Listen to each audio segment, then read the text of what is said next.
வாழ்க வையகம், வாழ்க வையகம், வாழ்க வளமுடன். அர்ச்சானின் அருட்குணங்கள் என்ற தலைப்பிலே நல்ல பல விளக்கங்களை எழுப்பதற்காக நம்மோட இணைப்பில் இணைந்திருக்காங்க பேராசிரியர் பரமகுரு ஐயா அவர்கள். சிந்தனையை செய்மடுப்பதற்கு முன் ஐயாவை பற்றி அறிந்து கொள்வதில் பெருமகிழ்ச்சி அடைகிறோம். உலக சமுதாய சேவா சங்கத்தின் மதிப்பிற்கும் மரியாதைக்கும் உரிய பேராசிரியர் பரமகுரு ஐயா அவர்கள் தர்மபுரியை சார்ந்தவர்கள். தர்மபுரி அறக்கட்டளையில் திட்ட அலுவலராக தொண்டாற்றி வருகின்றார்கள். 1993 ஆண்டிலிருந்து நமது யோகாவில் எம்ஏ முடித்துள்ளார்கள். கோயம்புத்தூர் குமரகுரு காலேஜில் பிஇ கம்ப்யூட்டர் சயின்ஸ் முடித்துள்ளார்கள். இன்ஜினியரிங் எம்பிஏ பாரதியார் யூனிவர்சிட்டியில் முடித்துள்ளார்கள். எம்ஏ தமிழ் மெட்ராஸ் மதுரை காமராஜ் யூனிவர்சிட்டியில் முடித்துள்ளார்கள். எம்ஏ பப்ளிக் அட்மினிஸ்ட்ரேஷன் மெட்ராஸ் யூனிவர்சிட்டியில் முடித்துள்ளார்கள். MA philosophy and religion Madurai Kamaraj கல்லூரி யூனிவர்சிட்டியில் முடித்துள்ளார்கள். பிஏ அஸ்ட்ராலஜி சாஸ்ட்ரா யூனிவர்சிட்டியில் முடித்துள்ளார்கள். PG diploma in hospital management, diploma in Saiva Siddhantam, diploma in astronomy physics ஆகிய கல்வித் தொகுதிகள் மதுரை காமராஜ் பல்கலைக்கழகத்தில் முடித்துள்ளார்கள். இத்தகைய சிறப்பு மிக்க ஐயா அவர்களில் தங்களின் சார்பில் வணங்கியும் வாழ்த்தியும் இரு கரம் கூப்பி சிரம் தாழ்த்தி வாழ்க வளமுடன் என்று அன்போடு அழைக்கின்றோம். வாழ்க வளமுடன் ஐயா.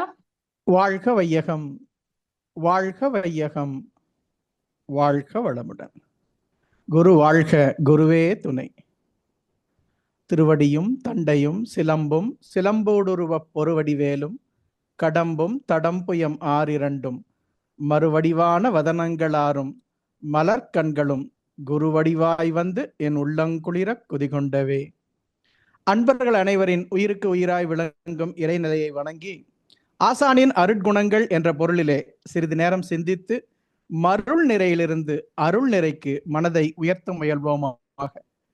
ஆசான் அருள் தந்தை வேதாத்ரி மகரிஷி அவர்கள் நம் அனைவருக்குள்ளும் சூக்குமமாக எழுந்தருளி இந்த நிகழ்வை நமக்கு அருள்வாராக. எவ்வளவுக்கு எவ்வளவு நல்ல விஷயங்களை கேட்கிறோமோ அவ்வளோக்கு அவ்வளோ நமக்கு நன்மையும் பெருமையும் தரும். எல்லாருக்கும் தெரிஞ்ச குரல் தானே, எனைத்தானும் நல்லவை கேட்க அனைத்தானும் ஆன்ற பெருமை தரும். இது எல்லாருக்கும் தெரியும். அம்மா கூட இந்த பாட்டு சொன்னாங்க, எதை நினைக்கிறாயோ அதுவாகின்றாய். மனவளக்கலையில எல்லாருக்கும் இந்த அடிப்படை தத்துவம் தெரியும். எப்பொருளை எச்செயலை எக்குணத்தை எவ்வுயிரை ஒருவர் அடிக்கடி நினைந்தால் அப்பொருளின் தன்மையாய் நினைப்போர் ஆற்றல் அறிவினிலும் உடலினிலும் மாற்றம் காணும். இப்பெருமை இயல்பூக்க நியதியாகும். நல்லா தெரிஞ்சிருக்கிறோம். ஆனால் எதுவாக விரும்புகிறோமோ அதை மட்டுமே நினைக்கிறோமா? அதுதான் கேள்வி. இன்றுள்ள வாழ்க்கை முறையில நாம் நல்லவற்றை மட்டுமே கண்டு கேட்டு சிந்தித்து பதிய வைத்துக் கொள்கிறோமா? நமக்கு விருப்பம் இருக்கலாம், ஆனா செயல் எப்படி இருக்கிறது? வேகமான விஞ்ஞான உலகிலே வாழக்கூடிய நமது சூழ்நிலைகள் நாம் விரும்பியோ விரும்பாமையோ நல்லது அல்லாதவற்றைத்தான் பெரும்பாலும் வழிகாட்டிகளாகவும் வாழும் முறைகளாகவும் கைக்கொள்ள முன்னிறுத்துகின்றன. நமக்கு நல்லா தெரியும் கெட்டது நமக்கு கெட்டதுதான் செய்யும்னு. தீயவை தீய பயத்தலால் தீயவை தீயினும் அஞ்சப்படும். ஔவையார் பாட்டு மூதுரையில, தீயாரை காண்பதுவும் தீதே, திருவற்ற தீயார் சொல் கேட்பதுவும் தீதே, தீயார் குணங்கள் உரைப்பதுவும் தீதே, அவரோடு இணங்கி இருப்பதுவும் தீது. நல்லா படிச்சிருக்கிறோம், பள்ளி காலத்துல இருந்து படிச்சிருக்கிறோம். இன்னைக்கு வரைக்கும் இந்த தீயதையெல்லாம் விடுறோமா? தீயதை கேட்கறத பேசுறத விடுறோமா? இதுல என்ன முக்கியமான விஷயம்னா, இந்த தீயார் குணங்கள் உரைப்பதுவும் தீதுன்னு இருக்கு பாருங்க. நம்ம யாரை பத்தி பேசுறோமோ அந்த தன்மை நமக்கு வருமே. இப்ப காலையில இருந்து சாயங்காலம் வரைக்கும் எதை எதையெல்லாம் நாம் பேசுறோம், எதை எதெல்லாம் ஸ்ப்ரெட் பண்றோம்னு பாருங்க. அப்ப பாசிட்டிவிட்டியை ஸ்ப்ரெட் பண்றோமா? ரூமர்ன்ற பேர்ல கேள்விப்படுறதையெல்லாம் உண்மைன்னே நம்பாம நெகட்டிவிட்டியை ஸ்ப்ரெட் பண்றோமா? அதை விட பிரச்சனை என்னன்னா, தீயார் குணங்கள்னு சொல்லலாம், தீயாருடைய பிரச்சனைகளை பேசுறது. இன்னொன்னு, தீயாருடைய குற்றங்களை குணமாக உரைத்து அவற்றை முன்மாதிரிகளாக கொள்ளக்கூடிய சூழ்நிலை தான் இன்னைக்கு பெரும்பாலும் இருக்கிறது. அதனுடைய விளைவு என்ன? பொய் கூறுதல், புறங்கூறுதல், பயனில சொல்லுதல், கடும் சொற்கள் சொல்லுதல், இவையெல்லாம் தகுதிகள், திறமைகள். இதுதான் வாழ்க்கையினுடைய நோக்கமாக இன்னைக்கு போற்றப்படுகின்றன. இப்ப பொய் சொல்றோம், புறங்கூறுறோம், இதெல்லாம் கூட பரவாயில்ல. ஆனா பொய் சொல்றதுதான் நியாயம்னு செய்யறோம் பாருங்க. பயனில்ல சொல்லுதல். நம்ம காலையில இருந்து சாயங்காலம் வரைக்கும் உறவுகள் கிட்டயோ வேலை செய்யற இடத்துலயோ நட்புகள் கிட்டயோ பயனுள்ள விஷயங்கள் மட்டும்தான் பேசுறோமா? இந்த செல்போன் சொல்றோமே, அதை வித்துட்டா பரவாயில்ல தானே, செல்போனா பண்ணிடலாம் தானே. சும்மா போன் பண்ணி என்ன பண்றீங்க, தூங்குறீங்களா, தூங்குறவங்களை எழுப்பி ஏன் தூங்குறீங்களான்னு கேட்கிறோம். என்ன விஷயம் சொல்லுங்க, சும்மா தான் போன் பண்ண. இதெல்லாம் நமக்கு பிரச்சனைன்னே தெரியல. நாம உலகத்துல இன்னைக்கு கெட்டது மட்டுமே இல்லை, நல்லதும் இருக்குது. கொஞ்சம் விகிதம் வேண்டா குறைவா இருக்கலாம். ஆனால் சர்க்கரையும் மணலையும் கலந்து வைத்தாலும் மணலை விட்டு விட்டு சர்க்கரையை மட்டுமே எடுத்துக்கொள்ளக்கூடிய புத்திசாலி எறும்பை போல் நாம் இருக்க வேண்டும். சரி, நம்முடைய ரசனை, விருப்பம் இதெல்லாம் அப்படி மட்டும்தான் இருக்கிறதா? உதாரணத்துக்கு காலையிலிருந்து 24 மணி நேரத்துல எந்த பாடல்களை எல்லாம் நாம் திரும்ப திரும்ப கேட்கிறோம் பாருங்க. யாரையும் குறை சொல்லல, விஷயங்களை மட்டும் சொல்றோம். சாமிஜி 1954 இந்த பாடலை எழுதியிருக்காங்க. கூலிக்கு கூத்தாடும் சில பேர் தம்மை குறித்த கதாபாத்திரங்களாய் கற்பித்து, போலிக்கு நடித்தாலும் அவங்க நடிக்கத்தான் செய்யறாங்க, பார்க்கும் பல்லோர் புத்திக்கு உணர்ச்சிகள் தான் எட்டுமா போல், வேலிக்கு வைத்த செடி பயிரை தீக்கும் விதம். வேலியே பயிரை மேய்துன்னு சொல்றாங்கல்ல, அது மாதிரி மனித இன வாழ்வை குலைக்கவும், அது மட்டுமல்ல பின் கேலிக்கும் திட்டமிட்டு அமைக்கப்பட்ட கீழ்த்தரமாம் கவிகள் பல உலகின் உண்டு. மறுக்கிறதுக்கு இல்ல. நாம் அன்றாடம் இப்படியான பாடல்களை, இப்படியான காட்சிகளைத்தான் திரும்ப திரும்ப பார்க்கிறோம். விரும்பியோ விரும்பாமலையோ கேட்கின்றோம். அது மட்டுமல்ல, நாமும் சேர்ந்து பாடுகின்றோம். நமது பெரிய முயற்சி எதுவுமே இல்லை. சாமிஜியுடைய 4 ஞான கவிகளை படிக்க சொன்னா மனப்பாடம் ஆக மாட்டேனுது, படிக்க முடியல. இந்த பெரிய முயற்சி இல்லாமலேயே இந்த மாதிரியான விஷயங்கள் எல்லாம் நமக்கு எளிமையா மனப்பாடம் ஆகிறது. அது மட்டும் இல்ல, அந்தந்த பாடல்கள் எப்படியெல்லாம் காட்சிப்படுத்தினார்களோ அந்த காட்சிகள் எல்லாம் நம் வாழ்க்கையிலே திரும்ப திரும்ப வந்து முன்மாதிரிகளாக, வழிகாட்டிகளாக வைத்துக்கொண்டு வாழ்க்கையே தடம் மாறி வழிமாறித்தான் போய்கொண்டிருக்கிறது. எல்லாருக்கும் தெரியும். ஆனா எத்தனை பேர் ஒத்துக்கொள்கிறோம்? இதனை எடுத்து சொல்பவர்களை எதிரியாகத்தானே பார்க்கிறோம். அது விளைவு என்ன? அதுபடித்தானே மக்கள் வாழ்க்கை அமைகிறது. ஆண்கள் வாழ்க்கை அமைஞ்சா கூட அவங்களோட போயிடும். இன்னைக்கு நம்ம எத்தனை விதங்கள்ல பெண் குழந்தைகள் இதனால் பாதிக்கப்படுறதை பார்க்கிறோம். கல்லாத மாந்தர்க்கு கற்றுணர்ந்தார் சொல் கூற்றம். நல்லது சொன்னா ஒத்துக்கிறது இல்லையே. அல்லாத மாந்தர்க்கு அறம் கூற்றம். மெல்லிய வாழைக்கு தான் என்ற காய் கூற்றம். இந்த வார்த்தையை கவனிங்க. இல்லிற்கு இசைந்தொழுகா பெண் கூற்றம். இன்னைக்கு எத்தனை வீடுகள் இந்த மாதிரி போகிறது? தவறான முன்மாதிரிகளால. அல்லதை விடுதல், நல்லதை செய்தல். நல்லா படிக்கிற மனவளக்கலையில அல்லதையே விடாம நல்லதை எப்படி செய்ய முடியும்? எத்தனையோ பிரிவுகளாக, கருவமைப்பு பதிவாக எவ்வளவோ இருக்கிறது. ஆனால் நாம் இனியாவது மேலடுக்கு பதிவுகளாக நல்லதை மட்டுமே போடுவதற்கு பயன்பெற வேண்டும். அதற்கு இந்த நல்லார் இணக்கம், நல்லாரை காண்பதுவும் நன்றே, நலமிக்க நல்லார் சொல் கேட்பதுவும் நன்றே, நல்லார் குணங்கள் உரைப்பதுவும் நன்றே, அவரோடு இணங்கி இருப்பதுவும் நன்றே. இது பயன்பெறட்டும். ஏற்கனவே இதை பார்த்து இருக்கிறோம். இறைவனுக்கு சொல்லக்கூடிய அந்த 8 குணங்களும் ஞானாசிரியருக்குத்தான் பொருந்தும்னு சாமிஜி சொல்லியிருக்காங்க. புலனடக்கம், நோயின்மை, இதெல்லாம் ஞானாசிரியருக்குத்தான் பொருந்தும். அப்ப அந்த ஞானாசிரியை நினைத்தோமானால் அன்பு, இரக்கம், தொண்டு, தவம், ஈகை, இன்சொல் அனைத்தும் நிறைந்த ஞான குருவாகிய ஆசானின் அருட்குணங்களை நினைக்க, பேச, கடைபிடிக்க முயல நாமும் என்றாவது ஒரு நாள் அவராகி விடுவோம். இப்ப அம்மா கூட இந்த பாடல் சொன்னாங்களே, எவர் ஒருவர் குருவை மதித்து ஒடுகினாலும் தப்பாது குரு உயர்வு மதிப்போர் தம்மை தரத்தில் உயர்த்தி பிறவி பயனை நல்கும். ஆனா குருநாதர் சொன்ன மாதிரியே நம்ம ஃபாலோ பண்றோமா? சும்மா ஊருகா மாதிரி பிரச்சனை வந்தா கடவுளை நினைக்கிறோம், பிரச்சனை வந்தா குருநாதரை நினைக்கிற மாதிரி நினைக்கிறோமா?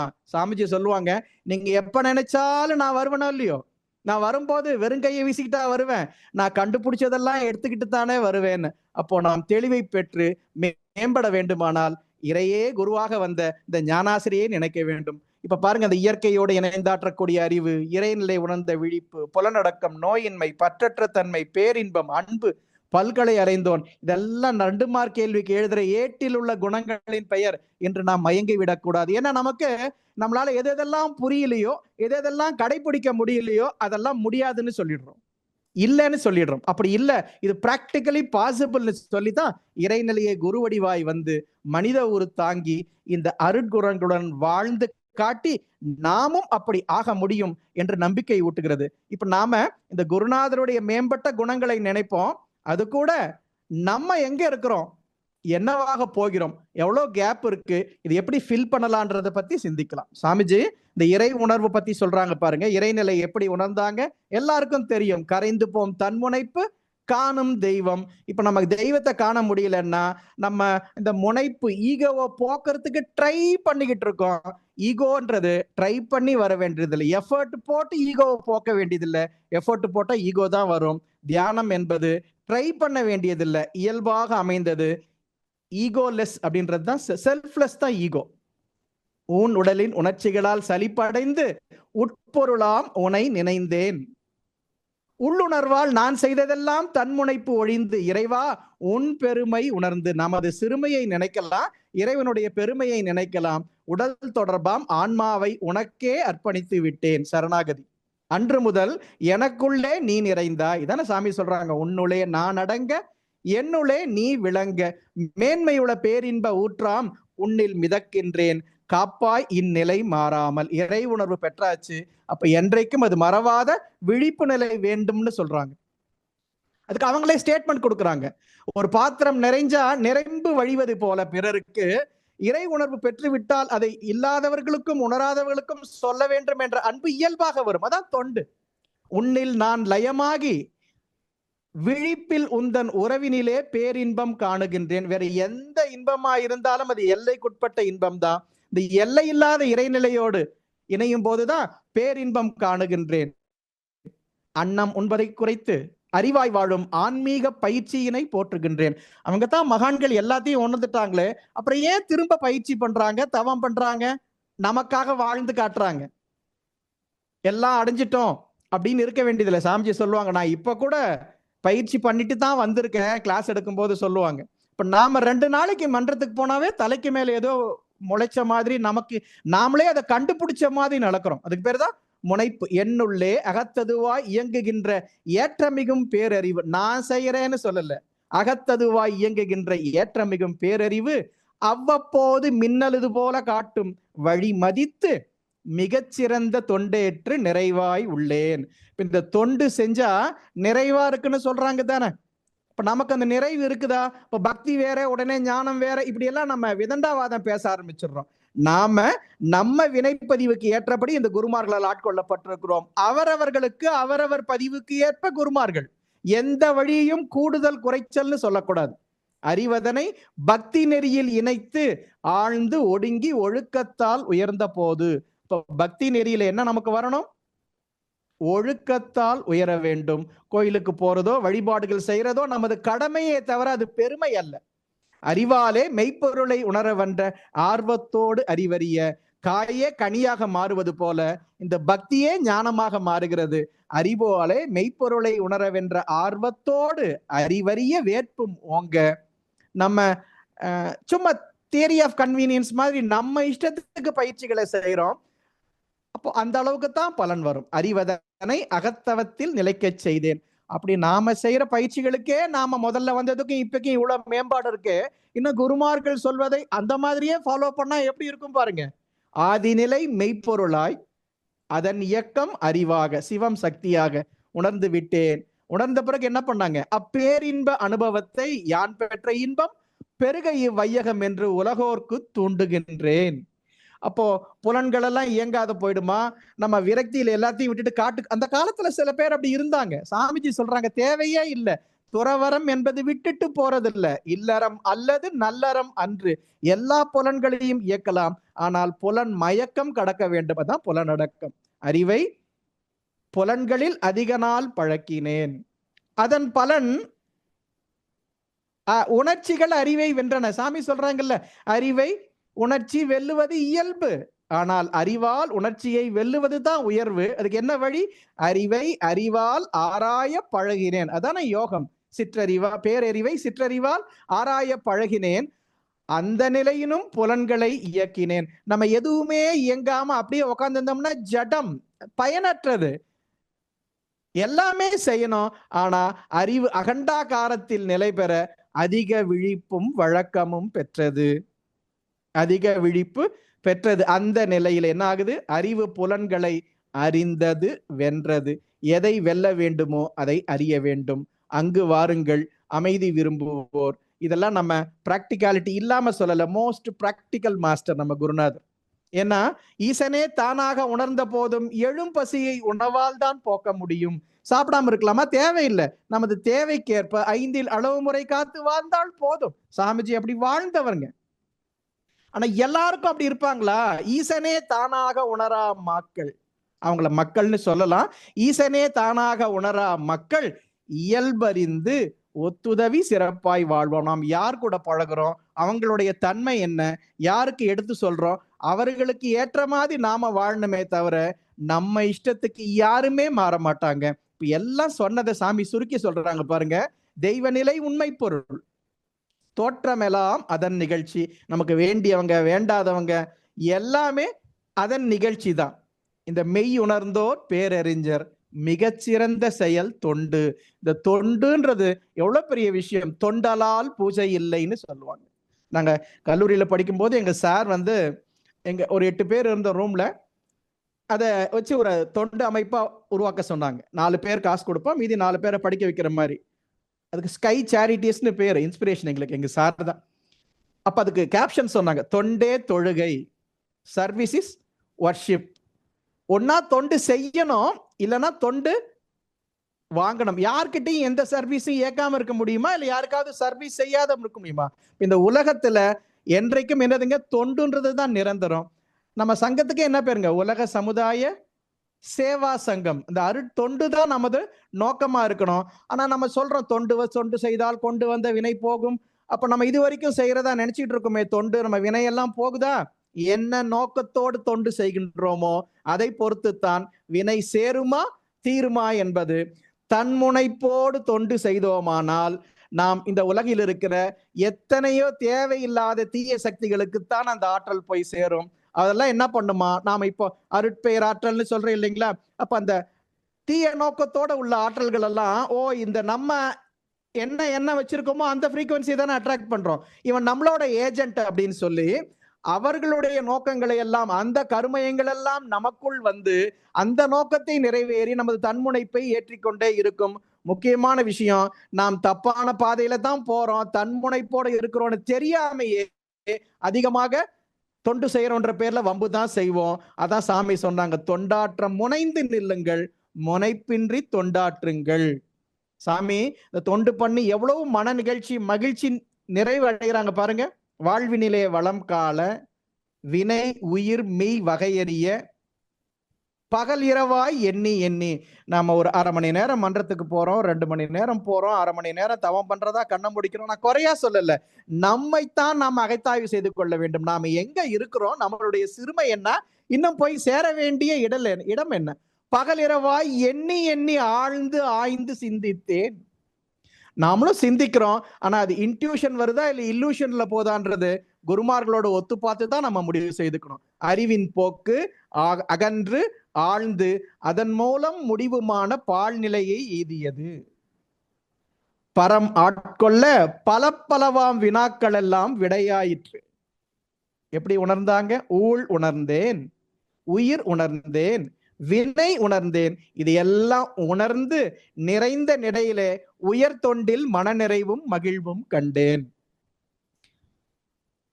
நம்முடைய முற்காலத்தை தெரிந்து கொண்டு வந்தவர்கள் எல்லாம் நிகழ்காலத்திலே நிறைவா இருக்கிறார்கள். நடப்பதெல்லாம் இறைவன் செயல் விளைவாக நமக்கு கொடுத்த பாடம் என்று எடுத்துக்கொண்டு, இறைவன் கொடுத்த நன்மைகள் எல்லாம் அவர் கொடுத்த வரம், அவர் கொடுக்கிற தீமைகள் எல்லாம் துன்பங்கள் எல்லாம் அது துன்பம்னு எடுக்கிறது இல்லை, இறைவன் கொடுத்த பாடம்னு நினைக்கிறாங்க. அப்ப யாரை பார்த்தாலும் எதை பார்த்தாலும் அவங்க நமக்கு இது ஒரு ஆப்பர்ச்சுனிட்டி டு சர்வ், அவர்களுக்கு உதவி செய்வதற்கு ஒரு வாய்ப்பாக நினைத்து செய்கிறார்கள். அதனால தான் அந்த உயர் தொண்டு மனநிறைவும் மகிழ்வும் பெறுகிறார்கள். இப்ப நமக்கு எப்படி இருக்குது? தொண்டு செய்யும் போது வெறுப்பு சலிப்பு, என்னங்க இப்படி இருக்காங்க. நம்ம யாரை பார்த்தாலும், இப்ப நம்ம தொண்டு செய்யத்தான் போறோம் மன்றங்கள்ல சமுதாயத்துல, இப்ப யாரை பார்த்தாலும் நமக்கு எப்படி இணக்கமா இருக்காங்களா அதை பார்த்து அவர்கள் வினையை நாம் ஆராய்ச்சி பண்ணுகிறோமே தவிர, நமக்கு இந்த வினை இருப்பதனால்தான் இவர்களோடு இந்த குணமுடையவர்களோடு தொடர்பு கொள்கிறோம் என்று நம்ம கண்ணாடியில பார்க்கிற மாதிரி அவர்களை பார்க்கும் போதெல்லாம் நாம் நமது பதிவை நினைந்து அதை உணர்ந்து போக்க முயற்சி செய்தால் நமக்கு சலிப்பு வராது, வெறுப்பு வராது, நிறைவு தான் வரும். ஆத்திச்சூடியில இந்த வார்த்தை இருக்கு இல்லைங்களா? முதல்ல அறம் செய்ய விரும்பு, ஆறுவது சினம். இதற்கு வாரியார் சாமிகள் விளக்கம் சொல்லுவாங்க. அறம் செய்ய விரும்புப்பா, தொண்டு செய்யறதுக்கு நல்லது செய்ய விரும்பினீங்கன்னா 4448 பிரச்சனை வரும். அப்ப சினம் கொள்ளக்கூடாது, அரண் செய்ய விரும்புன்னு சொல்லிட்டு அதுக்கு அடுத்தது 6வது சினம்னு ஔவையார் இதற்குத்தான் சொன்னாங்க. அவங்கெல்லாம் எவ்வளவு பட்டிருப்பாங்க, எவ்வளவு உணர்ந்திருப்பாங்க. இதையெல்லாம் விரிவான வரலாறுகளா பார்க்கலாம். இப்ப இருக்கிற ஒரு 40 நிமிஷத்துல ஒரு ஹிண்ட் மாதிரி நம்ம பார்த்தா அதுவே நமக்கு உள்ள நிறைய விஷயங்களை தூண்டிவிடும் என்ற நோக்கத்துல தான் இதை ஒரு கன்சைஸ் பண்ணி கொடுக்கிறோம். இறைநிலையும் உயிர்நிலையும் வினை விளைவும் அறிய ஏற்றமிகும் மெய்யறிவு. அப்ப எத்தனையோ விஷயங்களை அறிகின்றோம். அது எல்லாமே என்ன மெய்யறிவுன்னு சொல்ல முடியுமா? தன்னை அறியும் அறிவே தலை அறிவு, பின்னை அறியும் அறிவெல்லாம் பேயறிவு. அப்ப மெய்யறிவுன்னா மற்றதெல்லாம் என்னது? பொய்ப்பொருள் தானே. இப்ப மெய்யறிவு எது? இறைநிலையும் உயிர்நிலையும் வினை விளைவும் அறிய ஏற்றமிகும் மெய்யறிவை எவர் விரும்பினாலும். அவர்களுடைய பேக்ரவுண்ட் என்ன? சாமி சொல்றாங்கல்ல, பஞ்சமகா பாதகங்கள் செய்தாரேனும். அவங்கள பத்தி எல்லாம் எடை போடுறது இல்லை. நிறை மனத்தோடு அவர் உண்மை நிலை பொருள் உணர்ந்து நேர்மை விளை வாழ்ந்துய சித்தர் அருளாலே. நமது எல்லாமே சித்தர்கள் பயிற்சி தானே நனவளக்கலை. மறைபொருளை எளிதாக பிறர்க்கு உணர்த்தும் தொண்டில் மண்ணுலகோர் விண்ணுலகை உணர்கின்றார். அதன் விளைவு என்ன? மனத்தின் கரை நீங்கி உள் உணர்ந்து வாழ்வில் வளம் காணும் காட்சியில் பெரும் மகிழ்ச்சி பேரின்பம் அன்றோ. அவர்களும் மகிழ்ச்சி அடைகிறாங்க. இப்படி அவர்கள் பிறரெல்லாம் மகிழ்வதை பார்த்து தாமும் பேரின்பம் அடைகிறார்கள். அதுதான் உண்மையான தொண்டர் நிலை. ஆனா தொண்டுன்னு செய்யும் போது 4 பேர் நம்மை பாராட்டுகிறார்கள். ஆஹா, இவர்களால தான் நம்ம நினைக்கும் போது ரொம்ப விழிப்பா இருக்கணும். இதெல்லாம் வழுக்கி விடக்கூடிய தடைக்கற்கள். பொருள் புகழ் செல்வாக்கு புலனின்பம் வேண்டான்னு சொல்லல. அதுல புகுந்து அழிந்தி என்ன ஆகும்? மனித மனம் புண்ணாய் போய்விடும். ஈவார் மேல் நிற்கும் புகழ் வரியார்க்கு ஒன்று ஈவார் மேல் நிற்கும் புகழ்னு வள்ளுவர் சொன்னாரு. நம்ம செயல்போது புகழ் என்ற பாராட்டு உரைகள் வரலாம். ஆனால் புகழுக்கு விரும்பிவிட்டால், புகழுக்கு விரும்பவையேல் அந்த வேட்பே புகழ் அணுகாமல் துரத்தும் சக்தியாகும். இப்ப புகழ்னா என்ன? புகழ் ஒருவர் கடமை எனும் மலர் மனமாம். புகழ் மனித சமுதாய நற்சான்று ஆகும். சர்வீஸ் பண்றோம் அப்படின்னா நமக்கு இந்த 2 விஷயங்கள் இருக்கணும். தனம் இருக்கணும், ஆகர்ஷணம் இருக்கணும். அறிவில்லாதவங்க கிட்ட செல்வம் சேர்ந்தா அணுகுண்டை விட ஆபத்துன்னு சொல்லுவாங்க. என்ன ஆகும்? தன்னைத்தானே உயர்த்தி கொள்வார்கள். தன் புகழை தான் பேசி தருக்குருவோன் செய்கையினால் நன்மை இரா. அப்படி ஏதாவது வரமாதி இருந்தாலும் அந்நலம் நீடித்து நிற்கா. இது எப்படியாப்பட்ட உளநோய்னு சொல்றாங்க பாருங்க, மனநோய். தற்புகழ்ச்சி எனும் உளநோய் தன்னை கெடுப்பது. அதோடு மட்டுமன்ற வன்முறையும் சமூகத்தில் வளர்த்துவிடும் சில சமயம். அப்போ படித்தவர்கள், அறிவாளிகள், மெய்ப்பொருள் உணர்ந்த ஞானிகள் கிட்ட செல்வம் சேர்ந்தால் ஊருணி நீர் நிறைந்தற்றே உலகவாம் பேரறிவாளன் திரு. இந்த பேரறிவாளரத்திலே திரு இருந்தால் அவர்கள் தனக்காக மட்டுமல்ல எல்லோருக்காகவும் பயன்படுத்துவார்கள். நல்லா ஞாபகம் வச்சுக்கணும். சாமிஜி இதெல்லாம் வேணாம், எதையும் விட்டுட்டு போக சொல்லல. எப்படி சங்கல்பம் சொல்றாங்க பாருங்க. நித்திய அனித்திய நிலை மறவாத ஒத்த உயர்வில் உலகை நோக்கும் தத்துவ ஞானம். மனவளக்கலை என்பது விரக்தி இல்ல, ஆன்டி லைஃப் கிடையாது, ப்ரோ லைஃப். நிறைவளிக்கும் வாழ்க்கை தான் மனவளக்கலை. தவத்தின் வலிமை, சுத்தமாய் ரத்தம் சுழலும் ஆரோக்கியம், உத்தம வாழ்விற்கே உகர்ந்த நற்செல்வம். நாம் நமது தேவையை நிறைவேற்றிக் கொள்ள போதுமான செல்வம் இல்லாவிட்டால் பிறருடைய செல்வத்தை தான் நாம் கை வைக்க வேண்டியதா இருக்கும். எத்தகைய உயிரின் துன்பமும் போக்கும் சித்தமும் செயலில் கடமை உணர்வும் இத்தனையும் பெற்று இனிதே வாழ்வேன். பேரறிவாளர்கள் எதையுமே தங்களுடையதுன்னு நினைக்க மாட்டாங்க. பிறருடைய புகழ்ச்சிகளை எல்லாம் தலைக்கு ஏற்றிக்கொள்ள மாட்டார்கள். அது சொல்லுவாங்கல்ல, சொல்லரும் சூல் பசும் பாம்பின் தோற்றம் போல் மெல்லவே இந்த எப்படி இருப்பாங்களாம், இந்த முற்றிய கதிர் எப்படி தலை வணங்கி இருக்குமோ அப்படி இருப்பாங்களாம். இகழ்ச்சிகளை எல்லாம் இதயத்துக்கு கொண்டு சென்று கவலை உறவும் மாட்டாங்க, டிப்ரெஷனுக்குள்ளேயும் போக மாட்டாங்க. இதற்கு சாமிஜி விளக்கம் சொல்றது ஒன்னொன்னு வேதம். சாமிஜி சொல்றதுதான் நமக்கு. நம்ம இதுக்கு மேல தெரிஞ்சுக்கிறதுக்கு ஒண்ணும் இருக்கிறதா தெரியல. புகழ்ந்துரைக்கும் வார்த்தைகளால் பூரி பெய்தல். யாருன்னா பாராட்டிட்டாங்கடா, அவ்வளவுதான். பொருத்தமிலா தன்மையே வெளிப்படுத்தும். நிகழ்ந்த ஒன்றின் காரணமும் விளைவும் கண்டால் நீ ஒருவன் மட்டும் அதற்கு உரியோன் அல்ல. யாருன்னா ரொம்ப பாராட்டினா மகிழ்ச்சி அடைகிறது, இல்ல திட்டனா வருத்தப்படுறது. இது ரெண்டுமே பேலன்ஸ் கிடையாது. இப்ப நம்ம எப்படி இருக்கணும்? Balanced mind. மகிழ்ந்திடுதல் வருந்திடுதல். அறிவு கொள்ளும் மருட்சி நிலை காட்டுதங்கே. ஊன்றிப்பாரி. நல்லா சிந்திச்சா இது விளங்கும். இகழ்ந்துரைகளை ஏற்று நம்ம பொது வாழ்க்கையில இருக்கோம். யார் வேண்டாலும் வரவங்க போறவங்க எல்லாம் கமெண்ட் அடிப்பாங்க. அதுல அந்த விமர்சனங்கள்ல ஏதாவது ஆராய்ச்சி பண்ணி நாம் திருந்துவதற்கு இருக்கிறதா என்று பார்ப்பது மட்டும்தான் நமது வேலையா இருக்கணும். அதான் சொல்றாங்க, இகழ்ந்துரைகளை ஏற்று ஏன் எழுந்தது என்று ஆராய்ந்து திருத்துவது உயர்வு ஆகும். தொண்டு பண்ண வரோம், இறைநிலை உணர்ந்து தான் வராங்கன்னு யாரும் பேனர் வச்சு வருக வருகன்லாம் வரவேற்க மாட்டாங்க. வாழ்த்தும் வரவேற்பும் மட்டுமா கிடைக்கும்? நாம் என்ன வினை செய்தோமோ அதைத்தான் அனுபவிக்கணும். யாருக்கு சொல்லிக் கொடுக்கிறோமோ அதையும் சேர்ந்துதானே அனுபவிக்கணும். விவேக சிந்தாமணியில இது முதல் பாட்டு கேள்விப்பட்டிருப்பீங்களே. ஒரு குரங்கு மழையில நனையுது, ஒரு தூக்கணாங்குருவி கூட்டை கட்டி கொண்டு அது என்ன சொல்லுது, ஏன்பா நீயும் என்ன மாதிரியே வெய்ய காலத்திலேயே கூடு கட்டி இருக்கலாமேன்னு சொன்னா அது என்ன பண்ணும்? தேங்க்யூன்னா சொன்னோம். வானரம் மழை தண்ணில் நனைய தூக்கணம் தானொரு நெறிசொல தாண்டி பித்திடும். கூட்ட பிச்சு போற்றும். அதே போல ஞானமும் கல்வியும் நவீன்ற நூல்களும் ஈனருக்கு உரைத்திடின் இடரது ஆகுமே. அதனாலதான் பாத்திரம் அழிஞ்சு பிச்சையிடுன்னு சொன்னாங்க. யாருக்கு சொல்கிறோம்? அவர்களுடைய வாங்கும் திறன் என்ன, அவங்க எப்படி இதை எடுத்துப்பாங்க, விளைவு என்ன, இதெல்லாம் பார்த்து எந்த அளவுக்கு அவங்களுக்கு உதவி செய்யணுமோ அந்த அளவுக்கு செய்யணுமே தவிர பாக்குறவங்க கிட்ட எல்லாம் சொல்லிடக்கூடாது. இது சாமி சொல்லுவாங்க, யாரோ பஸ் ஸ்டாப்ல நின்றுட்டு இருக்காங்க, நீங்க பஸ் வரதுக்கு கொஞ்சம் லேட் ஆகுது, ஏப்பா ஏதோ மனவளக்கலை மன்றத்துக்கெல்லாம் போறியே, அந்த பயிற்சியை பத்தி கொஞ்சம் சொல்லுங்கன்னா சொல்லாதீங்க. தொண்டாற்றுவதே நமது நோக்கம்னு ஆரம்பிச்சிடாதீங்க. அவங்களுடைய டைம் பாஸ்க்காக கேட்கிறாங்க. பஸ் வந்தா கிளம்பி போயிடுவாங்க. இப்ப நமக்கு ஏமாற்றமோ துன்பமோ வராதுன்றதுக்கு எந்த கேரண்டியும் கிடையாது. வரும். ஆனால் அதற்கெல்லாம் பயப்படக்கூடாது. சாமிஜி எவ்வளவு அனுபவிச்சு சொல்றாங்க பாருங்க. நாம அப்படியே கேக் வாக் மாதிரி இப்ப மனவளக்கலையை பயிற்சி பண்ணிட்டு செஞ்சுட்டு இருக்கோம். நமக்கே துன்பம் வருதுன்னா மூலம் எவ்வளவு அனுபவிச்சிருக்கோம். உலக நலத்திற்கு உழைத்த உத்தமர்க்கு இதுவரையில் உண்டான துன்பங்கள் தொல்லைகள் இவை அறிவேன். பல கோணத்தில் இந்த பரம்பரை தொடர் வழக்கம் பழிவாங்கும் என்றும் அறிந்துள்ளேன். அதுக்காக விட்டுட்டு ஓட மாட்டோம். எனினும் யான் சில பொருள் எனதுயரை பெரிதென்று மதித்து சிந்தனையின் ஒளியை யான் பாழ்படுத்தி விடமாட்டேன். மனித இனம் நலவாழ்வு பெற்று உய்ய, நலவாழ்வு மனித இனம் பெற்று உலகம் உய்ய நாடு நாடாய் சென்று நற்தொண்டு செய்வேன். அவங்க என்ன டூரிஸ்ட் பாக்குறதுக்கா நாடு நாடா ஊர் ஊரா போனாங்க? இப்ப இருக்கிற மாதிரியா வசதிகளோட டிராவல் பண்ணாங்க? எங்க சாரோட அப்பா சொல்லுவாங்க, மகான்கள் எல்லாம் நாம தான்ப்பா மதிக்காத கொண்டுட்டோம். என்ன வசதிகள் அவங்களுக்கு செய்து கொடுத்தோம் டிராவல் பண்றதுக்கு. அப்படியே போனா மத்தவங்க பேசுறாங்க, சாமியாருக்கு எதுக்கு காரு, சாமியாருக்கு எதுக்கு விமானம்னு சொல்றாங்க, அவங்களுக்கு தெரியுமா சாமியுடைய அருமை அப்படின்னு சொல்லுவாங்க.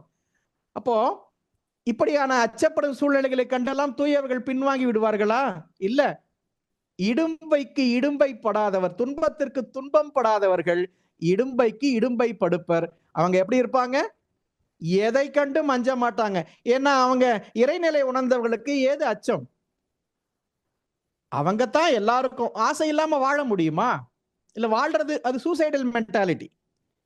நற்செயலை செய்ய வேண்டும் என்பதும் ஆசை தானே. அவர்களுடைய ஆசை எப்படி இருக்கும்? ஓராசை உலக நல தொண்டின் மீது உருவாகி உலக நலத்திற்கு தொண்டு செய்ய வேண்டும் என்பதும் ஒரு ஆசைதான். உழைத்து பணி ஆற்றுகின்றேன், யார் ஆசை இவ்வழியே சென்ற போதும்.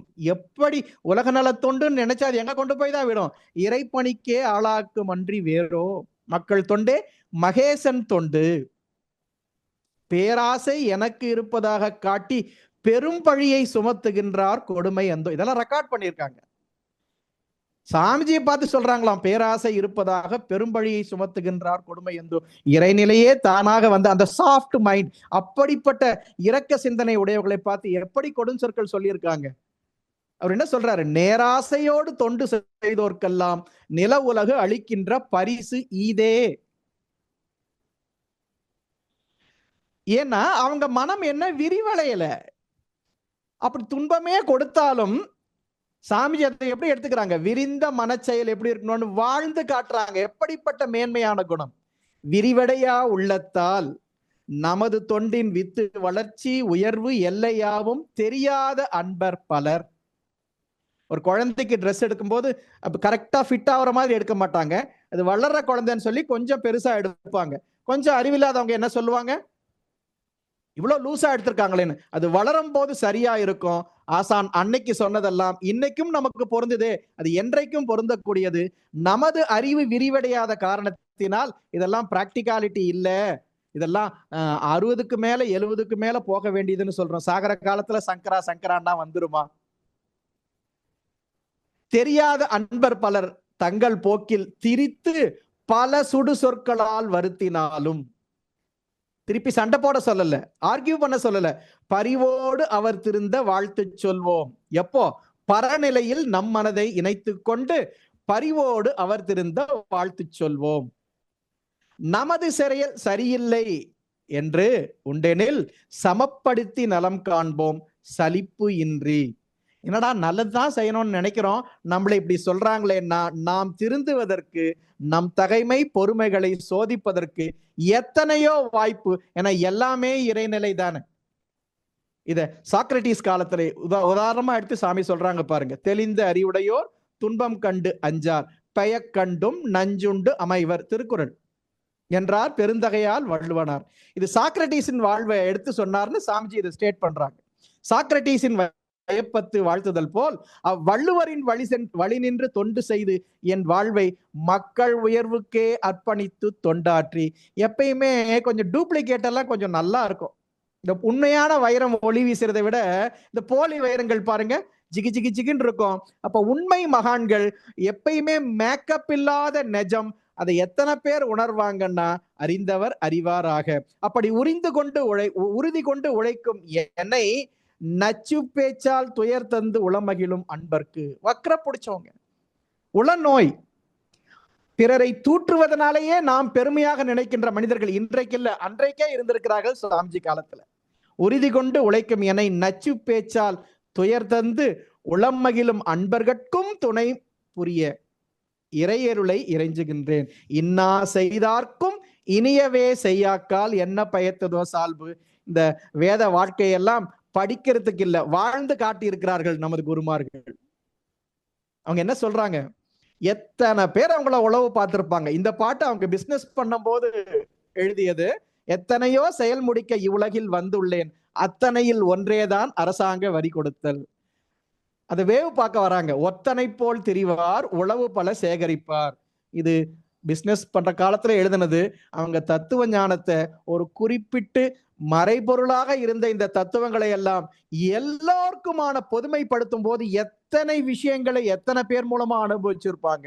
முத்தனையும் சோதிப்பார், ஆனால் முழுதுணர்ந்தோர்க்கு என்ன பயம். அச்சம் இருந்தால் இறைவனை அடைய முடியாது, அச்சம் இருந்தால் அன்பு செலுத்தவே முடியாது. சாமி சொல்றாங்கல்ல, சினம் அச்சம் இரண்டுமே கூடாதுன்னு சொல்லுவாங்க.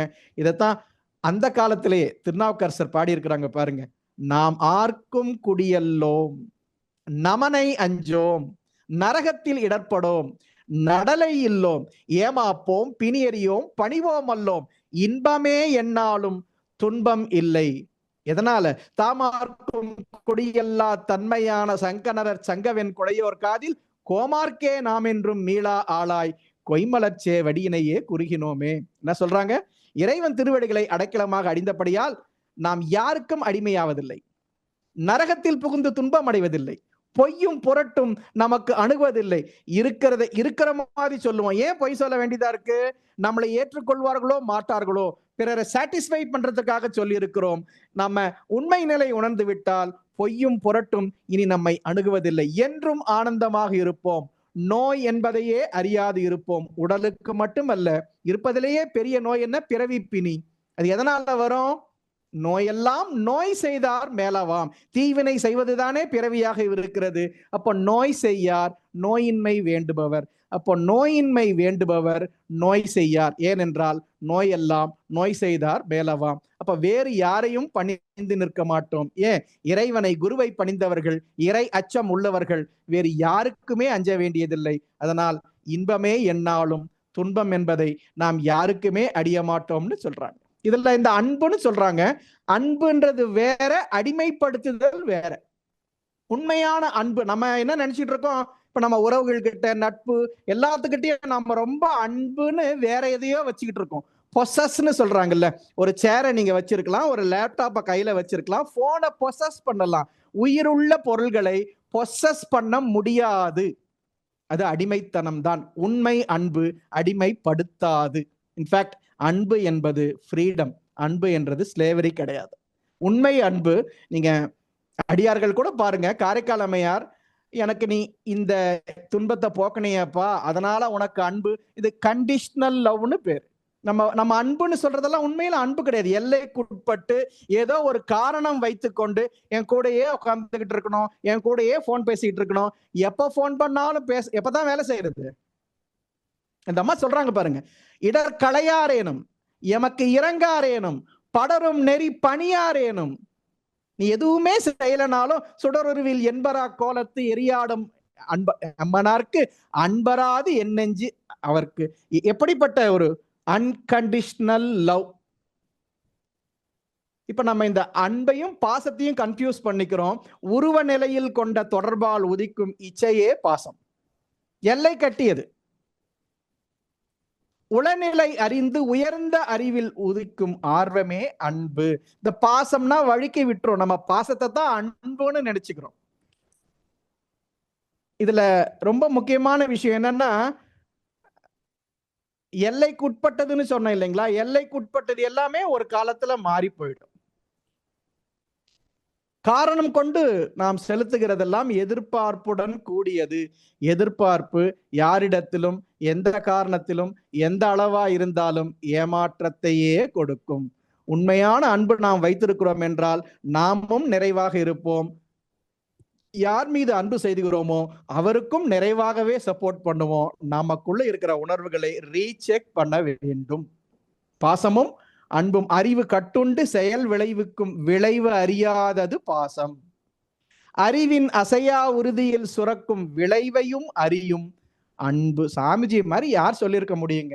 என்ன பிரச்சனை இல்லை, நமக்கு இதெல்லாம் கொஞ்சம் டைம் பாஸ் மாதிரி. இதையும் படிக்கிறோம், முதல்ல சொன்ன மாதிரி வேற எல்லாத்தையுமே போட்டு வச்சிருக்கிறோம்.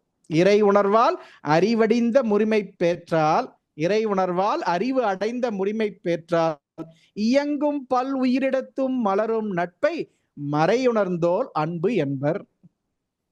மனித உள்ளம் மாண்பு பெற்ற நிலை இதுவே அமைதிக்கு வித்து. பிறர் துன்பத்தை போக்குவதுதானே அன்பு.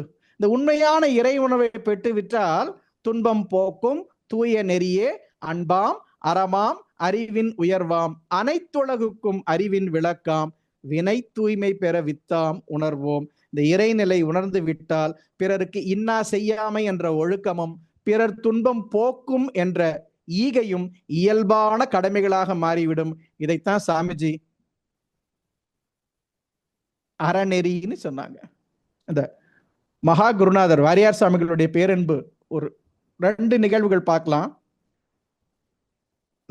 சின்ன வயசுல லீவ் விடும் போதெல்லாம் எங்க அப்பா கூட்டிட்டு போயிடுவாங்க அவங்க கூட. 10 நாள் 15 நாள் தங்கி இருக்கிற மாதிரி.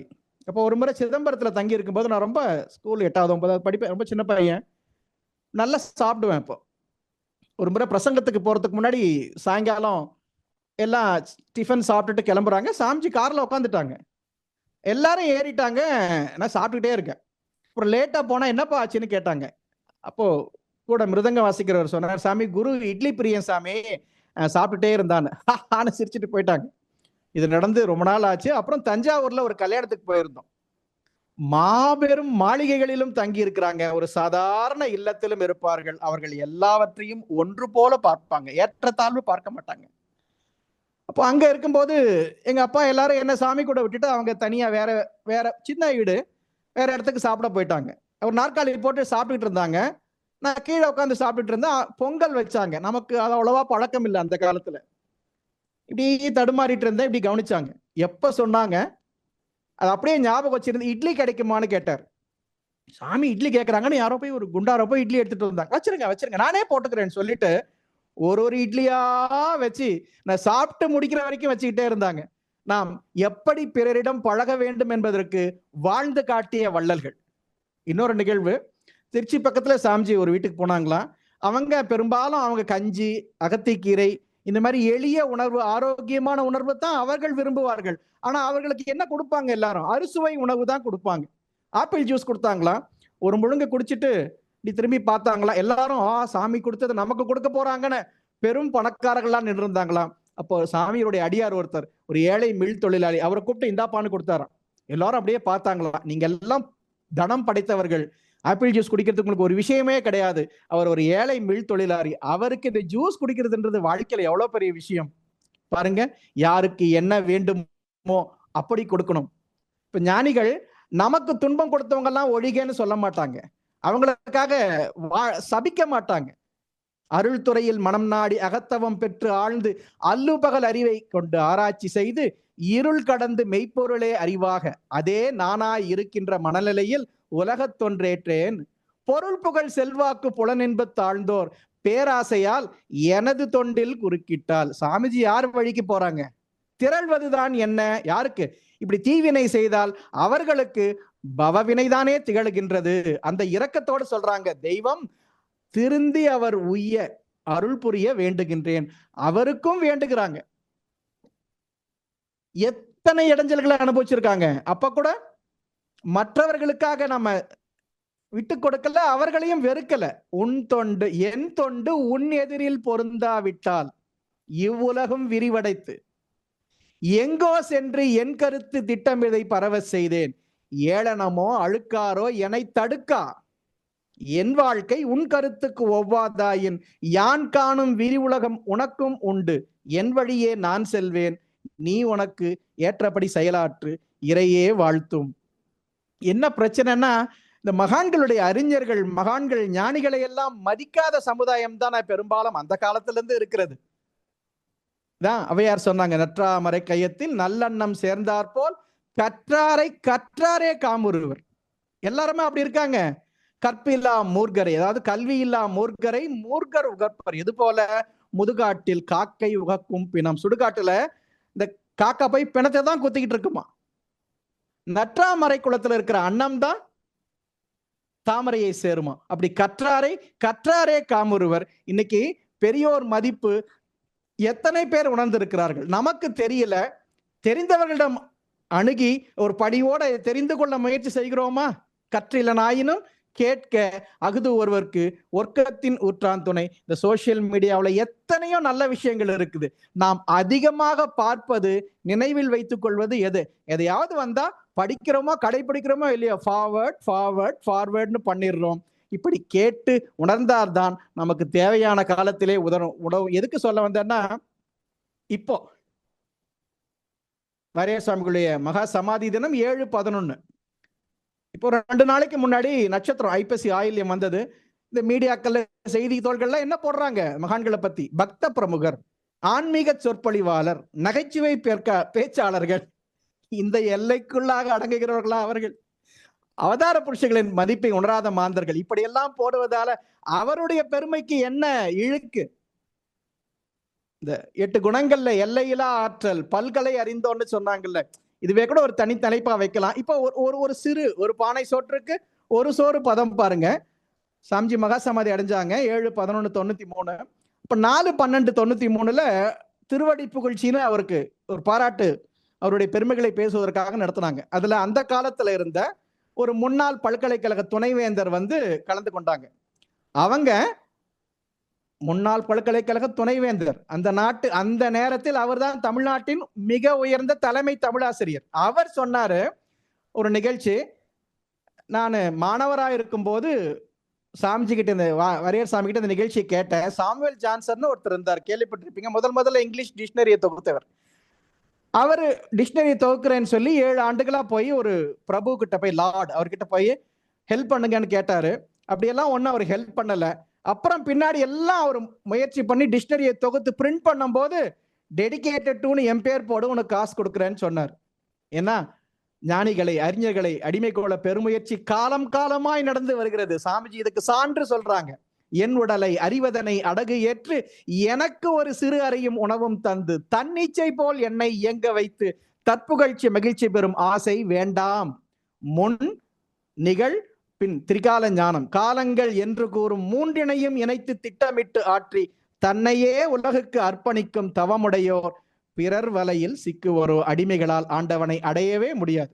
அப்போ அவங்க சொன்னாங்களாம், சாமி கிட்ட கேட்டாங்களாம், இந்த மாதிரி ஆங்கில இலக்கியத்துல சாமுவேல் ஜான்சன் அந்த லார்டுக்கு எழுதிய ஒரு கடிதம் இருக்கு சாமி, அதுதான் இன்னைக்கு வரைக்கும் உணர்வுகளை வெளிப்படுத்துவதற்கு பிரபுத்துவத்திற்கு சாவுமணி அடித்த கடிதம்னு வச்சிருக்காங்க. அது பெரிய கடிதம், அதுல நமக்கு தேவையானது மட்டும் அவங்க சொன்னாங்க. நான் எவ்வளவோ தூரம் வந்த, எனக்கு நீ எதுவுமே உதவி செய்யலையே, இப்ப வந்து பணம் கொடுக்க சொல்றியேன்னு. அதுல அந்த வரி, without one act of assistance, one word of encouragement or one smile of favor, அதாவது act of assistant, word of encouragement, smile of favour, இதைத்தான் சொல்றாங்க சாமி. இதை விட உயர்ந்த இலக்கியம் பாடல் தமிழ் இலக்கியத்தில் இருக்கான்னு கேட்டாங்களாம். சாமிஜி பிரசங்கம் முடிஞ்ச உடனே எப்பயுமே கூட போய் நிறைய பேர் விபூதி வாங்கிப்பாங்க, ஆசீர்வாதம் வாங்கிப்பாங்க. அப்ப சாமி உடனே சொன்னாராம், இந்த பாடலை சொன்னாராம், மொழியொன்று புகழாயாயின் முறுவலும் புரியாயாயின் விழியொன்று நோக்கா. இந்த பாடல் சொல்லிட்டு இது என்ன பாட்டு தெரியுமாப்பான்னு கேட்டாங்களாம். அவர் எனக்கு மாணவர் தானே, தெரியாது சாமின்னாங்களாம். கந்த புராணத்துல வள்ளியம்மை திருமண படத்துல வருதுப்பா, முருகப்பெருமான் வள்ளியம்மா கிட்ட போய் கேட்கிறாங்க. வள்ளியம்மானா யாரு? ஜீவாத்மா. முருகர் பரமாத்மா. மொழியொன்று புகழாயாயின், நான் வந்திருக்கிறேனே ஒரு வார்த்தை சொல்லலாம். முறுவலும் புரியாயாயின், ஸ்மைல், ஒரு முறுவல் செய்யலாம். விழியொன்று நோக்காயாயின், ஒரு பார்வை பார்க்கலாம். விரகமிக்கு உழல்வேன் யான். உய்யும் வழியொன்று காட்டாயாயின், இப்படியாவது போன்னு சொல்லலாமே. மனமும் சற்று உருகாயாயின், பழி ஒன்று நின்பால் சூழும் பராமுகம் தவிர்தி என்றான். எல்லாம் வல்ல பரம்பொருள் ஜீவாத்மாவை ஆட்கொள்ள வந்தது, அதை கண்டு கொள்ளாமல் விழிப்புடலை இல்லாமல் விட்டு விட்டது என்ற பழி ஒன்று நின்பால் சாரும் அப்படின்னு அந்த பாடல் வருது. இதை சொன்னாங்களாம். அவங்க சொன்னாங்க, இது நான் தமிழ் இலக்கிய வரலாறுன்னு எழுதும் போது இதெல்லாம் நான் எழுதியிருக்கேன் அப்படின்னு சொல்லி. எதற்கு சொல்ல வருகிறேன்? கற்றாரே காமுறுவர். இந்த கல்வியின் உச்சத்தில் இருப்பவர்களாக நினைத்து கொண்டிருப்பவர்கள் கூட இந்த மகான்கள் சொல்லிய ஒரு சாதாரண வார்த்தை அவர்களுக்கு மிக பிரமிப்பாக இருக்கிறது. அவர்களுக்கு இது எளிமையான விஷயம். தமிழ்நாடு சயின்ஸ் அண்ட் டெக்னாலஜி சென்டர்னு இருக்கு, பில்லா கோளரங்கம்னு சென்னையில் அடையாறுல. யாருன்னா போயிருக்கிறவங்களுக்கு தெரியும், அந்த இடத்துல சயின்டிஸ்ட் போட்டோஸ் எல்லாம் வச்சிருப்பாங்க. ஸ்பேஸ், கிராவிட்டி, இதற்கெல்லாம் கான்ட்ரிபியூஷன் பண்ண சயின்டிஸ்ட் 3 போட்டோ வச்சிருக்காங்க. ஒன்னு நியூட்டன், 2வது ஐன்ஸ்டீன், 3வது அருள் தந்தை வேதாத்ரி மகரிஷி. அவர்கள் இந்த பெருமைக்காகவெல்லாம் இதை செய்யவில்லை, ஆனால் இயல்பாக அது வருகிறது. என்ன பிரச்சனைன்னா, இறைவனுக்கு எல்லாமே தெரியுமா, ஒண்ணு மட்டும் தெரியாதான். எம்பெருமான் ஏது உடுத்து அங்கு ஏது அமுது செய்திடனும், அவருக்கு என்ன தெரியாது? தன் பெருமை தான் அறியா தன்மையன். அப்படி இந்த குருமார்கள் எல்லாம் தன்னை பற்றி என்றைக்குமே அவர்கள் உயர்வாக நினைத்ததே கிடையாது. வாரியார் சாமிகள் அவர்களுடைய ரொம்ப இளையம் வயதுல, ஒரு 20-23 வயதுக்கு அந்த சமயத்திலேயே மகாபாரதத்துல ஆதி பர்வம் மட்டுமே 4371 பாடல் எழுதியிருக்காங்க. வில்லிபுத்தூர் ஆழ்வார் பாடிய மகாபாரதம் முழுவதுமே 4332 பாட்டு தான் சொல்லுவாங்க. இவ்வளவு பெரிய விஷயங்கள் எல்லாம் செய்திருக்காங்க. அதுல ஒரு சான்றுக்கு அந்த அவையடக்க பாடல் எவ்வளவு பணிவா இருக்காங்க பாருங்க. அவையடக்க பாடல்ல சொல்றாரு, கற்றிலேன் இறையும் கற்றவர் கலகம் கடந்திடேன், நலந்திகள் கேள்வி உற்றிலேன், உணர்வும் ஒழுக்கமும் தகையார் ஊக்கமும் ஆக்கமோடு உயர்வும் பெற்றிலேன், எனினும் பெற்றவர் மொழியை பேணியே மதலைபா மொழியால் மற்றியான் இதனை வகுத்திடல் உற்றேன், மகிழ்வுடாது இகழ்வரோ மதியோர்.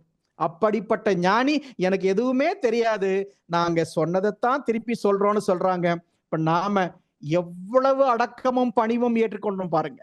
சாமிஜி கூட வான்காத்த தத்துவத்துல முன்னுரையில் எழுதியிருப்பாங்க, எனக்கு தெரிஞ்சதை சொல்லி இருக்கிறேன், என் தோள் மேல் ஏறி பாருங்க, உங்களுக்கு நன்கு விளங்கும். நான் உணர்ந்ததை எல்லாம் உரைப்பதற்கு எனக்கு வார்த்தைகள் கிடைக்கவில்லை.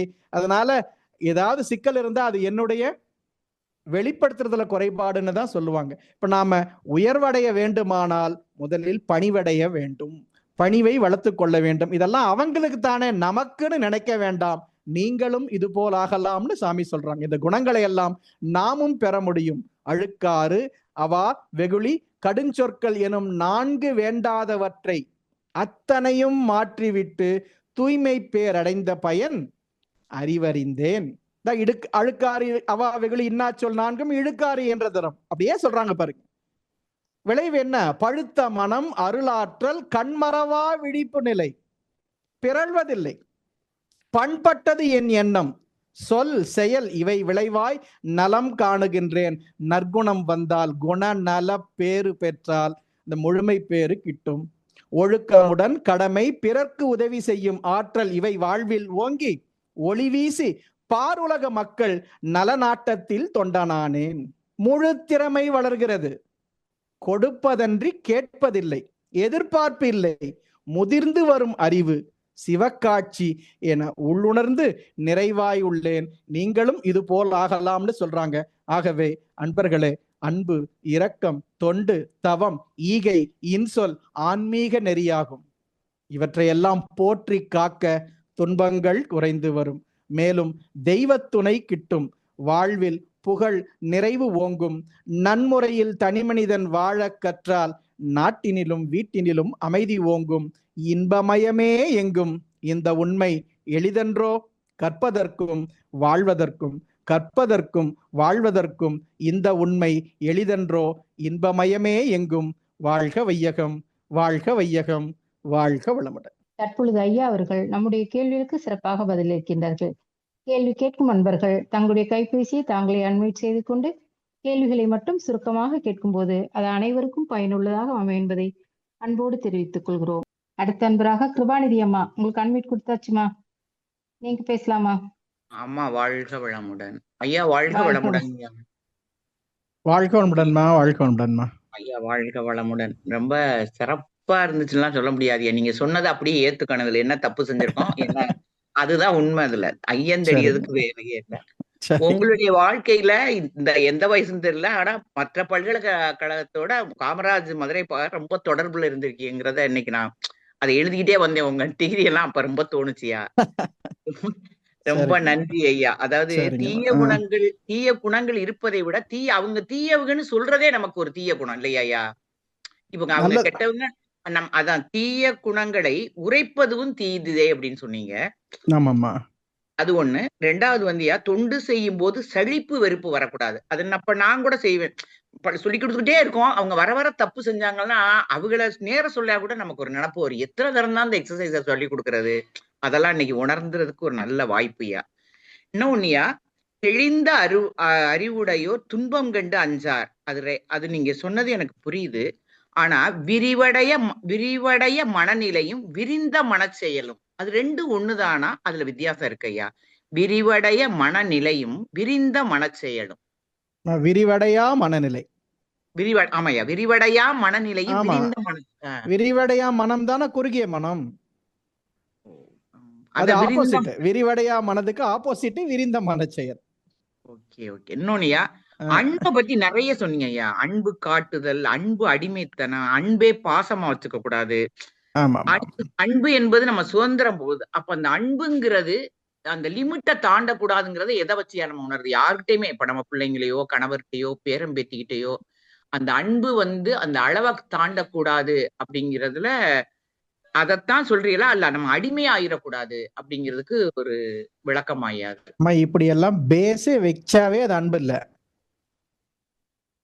அன்பு வச்சுக்கலாமா, எந்த அளவு லிமிட்? சாமி சொன்னதுதான், தனக்கோ பிறர்க்கோ தற்காலத்திலோ பிற்காலத்திலோ உடலுக்கோ மனதிற்கோ துன்பம் இல்லாம இருக்கா. நம்ம அன்புன்னு நினைச்சுக்கிட்டு தான் மத்தவங்க சுதந்திரத்தை ரொம்ப கெடுக்கிறோம். இன்னைக்கு உறவுகள் சீர்கேறதுக்கு வாய்ப்பு என்ன? குழந்தைங்களுக்கும் அப்பா அம்மாக்கும் என்ன பிரச்சனை? அன்பு கிடையாது, எதிர்பார்ப்பு. நம்ம சொல்றத அவங்க கேட்கணும். நம்ம நல்லதுக்கு தான் சொல்றோமா, அவங்க கேட்கணும்னு ஒன்னும் அவசியம் இல்லையே. அடிமைத்தனோட சொல்லலாம். நீங்க நல்ல வேர்ட். அது உண்மையிலே அன்பு அடிமைப்படுத்தாது. அதுக்கு பேரு பொசசிவ்னஸ். இப்ப பசங்கம்மா, இப்ப ஒரு தாய் இருக்காங்க, அவங்க மகனை எப்படி வளர்க்குறாங்க? உட்காருனா உட்காரு, எழுனா எழுத்தோ, அப்படித்தானே வளர்க்குறாங்க. அப்புறம் கல்யாணம் ஆன உடனே அந்த பையன் என்ன பண்றாரு? அவங்க கத்துக்கிட்ட விஷயத்த மனைவி கிட்ட போடுறாரு. யார் இதை சொல்லி கொடுத்தது? சுயமா சிந்தித்து நீ நல்லா, அதுக்குன்னு ஒரு வழிகாட்டுதல் இருக்குல்ல குழந்தைங்களுக்குன்னு. அப்படி சொல்லி இருந்தா பிரச்சனையே இல்லம்மா. இது நம்ம எதுக்கு இதை சாமிஜி வலியுறுத்தி சொல்றாங்க? அன்புன்ற பேர்ல அடிமைத்தனத்தை வைக்க கூடாது. இப்ப நம்ம குருமார்கள் கிட்டேயே அன்பு வைத்திருக்கிறோமா, பொசசிவ்னஸ் வச்சிருக்கிறோமா? சாமிஜி பத்தி நம்ம மட்டும்தான் பேசணும். சாமி அப்படியெல்லாம் கிடையாது. அவங்க எல்லாருக்கும் உரியவர்கள்.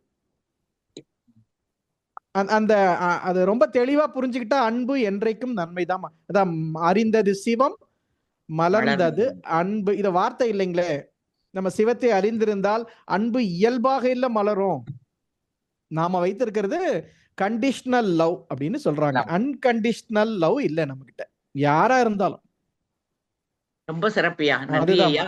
திருப்பி பல தடவை கேட்டு என்ன ஸ்கிரீன்ஷாட் நிறைய. இன்னொன்னு கேட்டீங்களாமா? இன்னொன்னு இதுக்கு முன்னாடி இது சொன்னீங்க இல்ல, அதுக்கு விளக்கம் சொல்லிட்டீங்க நீங்க. நன்றி ஐயா. வாழ்க வளமுடன்மா. வாழ்க வளமுடன். ரொம்ப சிறப்பு. வாழ்க வளமுடன் அம்மா. வாழ்க வளமுடன். வாழ்க வளமுடன்மா. மிக்க நன்றி. அடுத்த அன்பராக பார்த்த சாரதி, உங்களுக்கு அன்மிட் கொடுத்தாச்சுங்கய்யா, நீங்க பேசலாம்.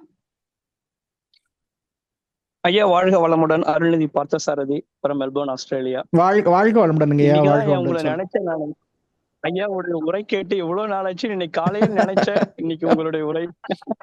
சந்தோஷம். அலை வேலை செய்யுது. அலை இயக்கம் மிஸ் பண்ணாம கேட்டேன். ஆக்சுவலா இது உண்மையாவே நான் ரொம்ப விரும்பி கேட்டேங்க ஐயா. உண்மையா அடிக்கடி கஷ்டப்படுறவங்க, துன்பப்படுறவங்களுக்கு அடிக்கடி இது போன்ற ஒரு நடைமுறை வாழ்க்கையில நம்மளா எப்படி ஓவர் கம் பண்றதுக்கு மகான்களுடைய அந்த வாழ்க்கையெல்லாம் நீங்க இணைச்சு ரொம்ப அருமையா கவியோட சேர்த்து சொன்னீங்க. ரொம்ப சிறப்புங்க ஐயா. ரொம்ப மகிழ்ச்சி. வாழ்க வளமுடன். ஒரு பொதுவான கேள்வி, ஆக்சுவலா அருட்தந்தை அவர்கள் எல்லாவற்றுக்குமே ரெடிமேடா ஆன்சர் கொடுத்திருக்காரு அப்படின்றது நம்ம எல்லாருக்கும் தெரியும். இந்த வினைப்பதிவு லேட்டன்ட் பேட்டன்ட்னு ஒரு வார்த்தையை சொல்லுவாரு. அப்ப சில நேரங்கள்ல அந்த ஒரு தீவினை எட்டி பாக்குறத எண்ணமாக வருவதையும் பாக்குறோம், இல்ல கைமீறி சில செயல்கள் நடப்பதையும் நம்ம அனுபவிக்க வேண்டியதா இருக்கு. சோ அது அது ஊழ் வலிதுன்றது. ஆனா நம்ம மீண்டும் வந்துடுறோம் வேகமா. சோ இதெல்லாம் என்ன இது என்ன கணக்குங்கய்யா? இது இப்ப காந்த களம் நம்ம என்னதான் நம்ம ஒரு ஒரு ஒரு இப்படிதான் போகணும்னு இருந்தா கூட ஒரு காந்த களம் நமக்கு ஒரு இடத்துல சிறப்பா இல்லாட்டா அந்த வினையை தூண்டி விடுமா அப்படின்னு ஒரு வினாங்கய்யா. வாழ்க வளமுடன். வாழ்க வளமுடன் ஐயா. அது நம்ம இந்த குணங்கள், அருட்குணங்கள், மகான்களை பத்தி இப்ப உதாரணத்துக்கு புலநடக்கம்னா அதை பத்தியே ஒரு உரை சொல்லலாம். அன்புன்னா அதை பத்தியே அப்படிதான் ஆசை. பட் நம்ம இருக்கிற நேரம் அதுல சும்மா எல்லாத்தையும் ஒரு கேப்சூல் மாதிரி கொஞ்சம் கொஞ்சம் கொடுத்துடணும்ன்றது தாங்க. ஏன்னா அதுல அது கண்டென்ஸா கொடுக்கும்போது அது எனர்ஜி லெவல்ல வேற. நம்ம அப்புறம் அசை போட்டுக்கிட்டே இருக்கலாம். அதுக்காக தான் இது பண்ணதுங்க. இப்ப நீங்க கேட்ட மாதிரிங்கய்யா, சாமிஜி படிச்சு சொல்லலைங்களே. அவர் என்ன சொல்லுவாரு, பிரம்ம ஞானத்தை என்னன்னு நினைச்ச, இறைவன் எனக்கு சோதனைகளை கொடுத்து கசக்கி பிழிஞ்சா இல்ல, அந்த சாறுதான் உனக்கு பிரம்ம ஞானமா கொடுத்துருக்கேன்னு. இப்ப நீங்க சொல்ற வினை இதெல்லாம் இறைவன் வேறயா? அவர் தானே எல்லாத்தையும் கொடுக்குறாரு. எவ்வளவு தாங்க முடியலன்னு சொல்றோம் இல்லைங்களாங்கய்யா. எல்லாம் வல்ல இறையாற்றலுக்கு தெரியும் தாங்க முடியுமா முடியாதான்னு. தாங்க முடியலன்னா மயக்கம் வந்துரும். அப்படியே மயக்கம் இல்லைன்னா கூட உடலையும் உயிரையும் பிரிச்சிருவாரு. அப்ப நம்ம சேர்ந்து இருக்கிறோம்னா அது தாங்க கூடியதுதான். அவரு வினையை ஊட்டி வைக்கிறதே ஒரு கருணையோட தானங்கய்யா. இப்போ நீங்க மத்த விஷயம் பாருங்க. ஒரு பல ஆயிரம் பிறவி ஏற்று அதற்கு ஒரு பிறவியில அனுபவிச்சு வினையை தீக்கிறோம்னு சொல்றாங்க. சாமிஜி என்ன சொல்றாங்க, மனவளக்கலையில ஒரு பிறவி காலத்திலேயே மாற்றலாம்னா, அப்போ டிகிரில இருந்து எல்லாத்தையும் படிக்கிறது ஒரே இயர்ல படிக்கிறதுன்னா, இப்ப அந்த குரூப் எக்ஸாமுக்கு எல்லாம் படிப்பாங்களே, 6th இருந்து 10th வரைக்கும் படிக்காம விட்டுட்டு இப்ப ஒன்னா படிக்கிற மாதிரினா, அப்ப பிரச்சனைகள் நிறைய இருக்கிற மாதிரி தானே தோணும். நாம அனுபவிக்க வேண்டியதை நாம தானங்க அனுபவிக்கணும். அதுக்கு ஒண்ணு சப்ஸ்டிட்யூட் சாய்ஸ் கிடையாது. அப்போ நமக்கு குருநாதர் துணை இருக்காரு, அவர் கொடுத்த ஞானம் இருக்கிறது. நம்ம இந்த அவாய்டன்ஸ்ன்றது என்னைக்குமே பலன் கொடுக்காது. அது சாமிஜியோட பாட்டு இருக்கு இல்லைங்களா, வந்த துன்பம் ஏற்று சகித்து அதனை போக்க வழி கண்டு. நமக்கு துன்பம் வந்துருச்சுன்னு சொல்லி பேசுறத பெருமையா நினைக்கிறோம். நம்ம துன்பம் தீர்க்கப்படணுமா கேட்கப்படணுமா? தீர்க்கப்படணும். அப்ப மத்தவங்க கிட்ட சொல்றதுனால என்ன வைப்ரேஷன் அதை நம்ம ஸ்ப்ரெட் பண்றோம்? கண்டிப்பா எதிர்மறை இல்ல. நமக்கு வந்திருக்கு, பரவாயில்ல, இறைவன் அதை ஊட்டுகிறான். இந்த மாதிரி இருக்கிறோன்னு கூட வெளியில சொல்ல வேண்டியது இல்லைங்களே. நமக்கே தெரியாம ஒரு எதிர்பார்ப்பு, மத்தவங்களை அதை சொல்லி வழி சொல்லணும், இல்ல அனுதாபப்படணும், அப்படி நம்மளே ஒரு தெரியாம. ஐயா, மனவளக்கலை ஆன்மீகத்தின் உச்சகட்டம், மோஸ்ட் பிராக்டிக்கல் வே.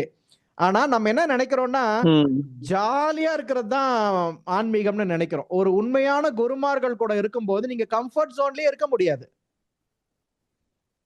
இன்ஃபேக்ட் அந்த குருநாதர் கூட இருக்கிறது உங்களுக்கு கம்ஃபர்ட் ஜோனா இருக்கணும்னா நீங்க ரெடியா இருக்கணும் உங்களுடைய இயல்பை மாற்றிக் கொள்வதற்கு. நான் இப்பயே நிம்மதியா இருக்கிறேன்னா 500 ஜென்மம் அப்படியே இருக்க வேண்டியதானுங்கய்யா. நம்ம மேம்போக்கா சாமிஜி ரொம்ப அலங்கார வார்த்தைகள் பொட்ல அடிச்ச மாதிரி சொல்லுவாங்க சாமிஜி.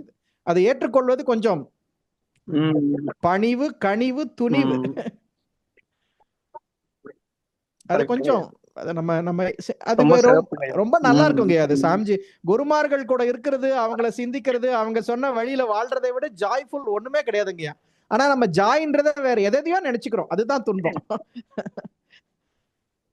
கரெக்டுங்க, நிச்சயங்க. எல்லாமே நீங்க வந்து உங்களுடைய வார்த்தைகள் வந்து வலிமை உள்ளதாக இருக்கின்றது மகான்களை பற்றி பேசும் பொழுது. ஐயா ரொம்ப மகிழ்ச்சி. அவங்களோட வார்த்தைகள் இல்லைங்கய்யா, நம்ம வார்த்தைகளே பாருங்க ரொம்ப குறைவா தான் இருக்கும். அந்த வார்த்தைகள் அப்படியே சொல்லணும்னு சொல்லிதான் அந்த கவிகளை நம்ம திருப்பி சொல்ல ட்ரை பண்றோங்க. நன்றிங்கய்யா, நீங்க கேக்குறது சந்தோஷங்கய்யா. வாழ்க்கை ரொம்ப சிறப்புங்கய்யா, ரொம்ப சிறப்புங்கய்யா, ரொம்ப மகிழ்ச்சிங்க. நன்றிங்க. வாழ்க வளமுடன்யா, மிக்க நன்றி.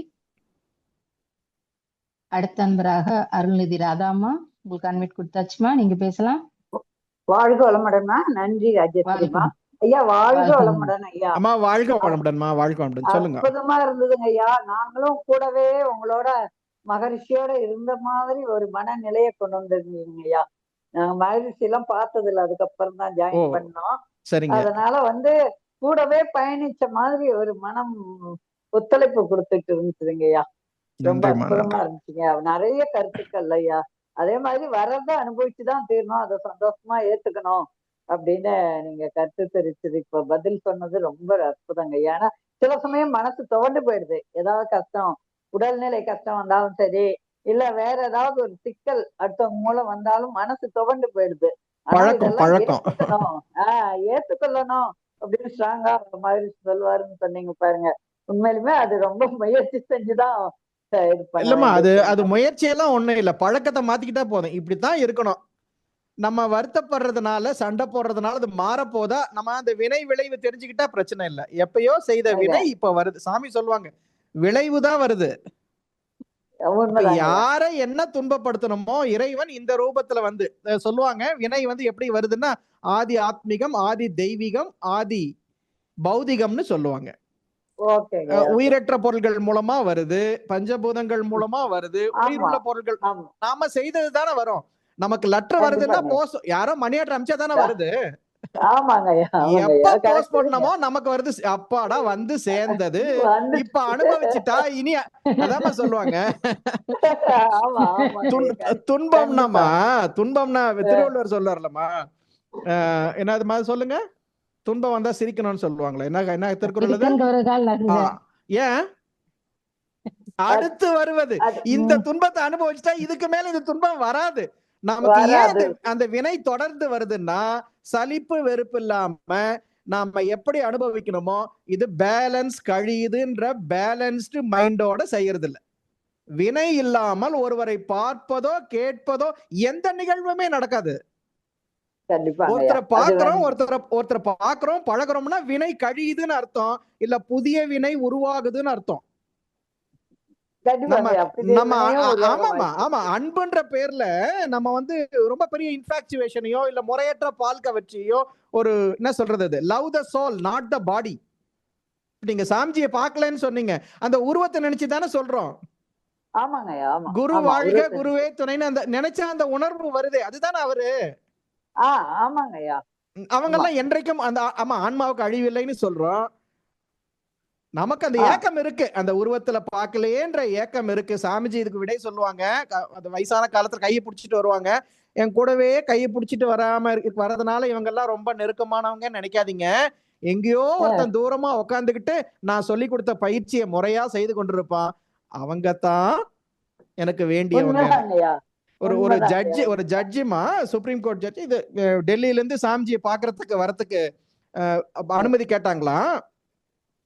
நான் இங்க இருந்தா உங்களுக்கு ஆசீர்வாதம் பண்றேன் அப்படின்னாங்களா. இல்ல சாமி, நான் நேர்ல வந்து பாக்கணும். நீங்க வரதுன்னா எவ்வளவு பேர் செக்யூரிட்டி வரணும், எவ்வளவு பேருக்கு தொந்தரவு, வேணாங்க அப்படின்னு.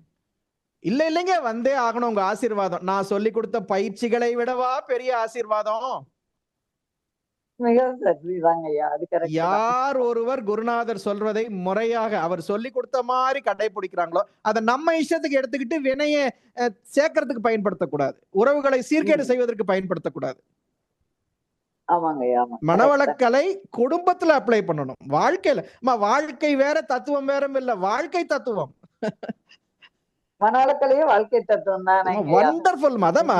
வாழ்க்கை தத்துவம்னா வாழ்க்கை வேற தத்துவம் வேற இல்ல, மனவளக்கலை தான் வாழ்க்கை. மனவளக்கலையை நம்ம வாழ்க்கையா வச்சுக்கிட்டோம். நடக்கிறதெல்லாம் சாமிஜி சொல்லி கொடுத்த கருத்துக்களின் அடிப்படையிலேயே பார்க்க பழகுங்க பாருங்க, எல்லாம் வண்டர்ஃபுல். வாழ்க்கை என்பது அற்புதமான பாடம், என்ஜாயபிள் எக்ஸ்பீரியன்ஸ்.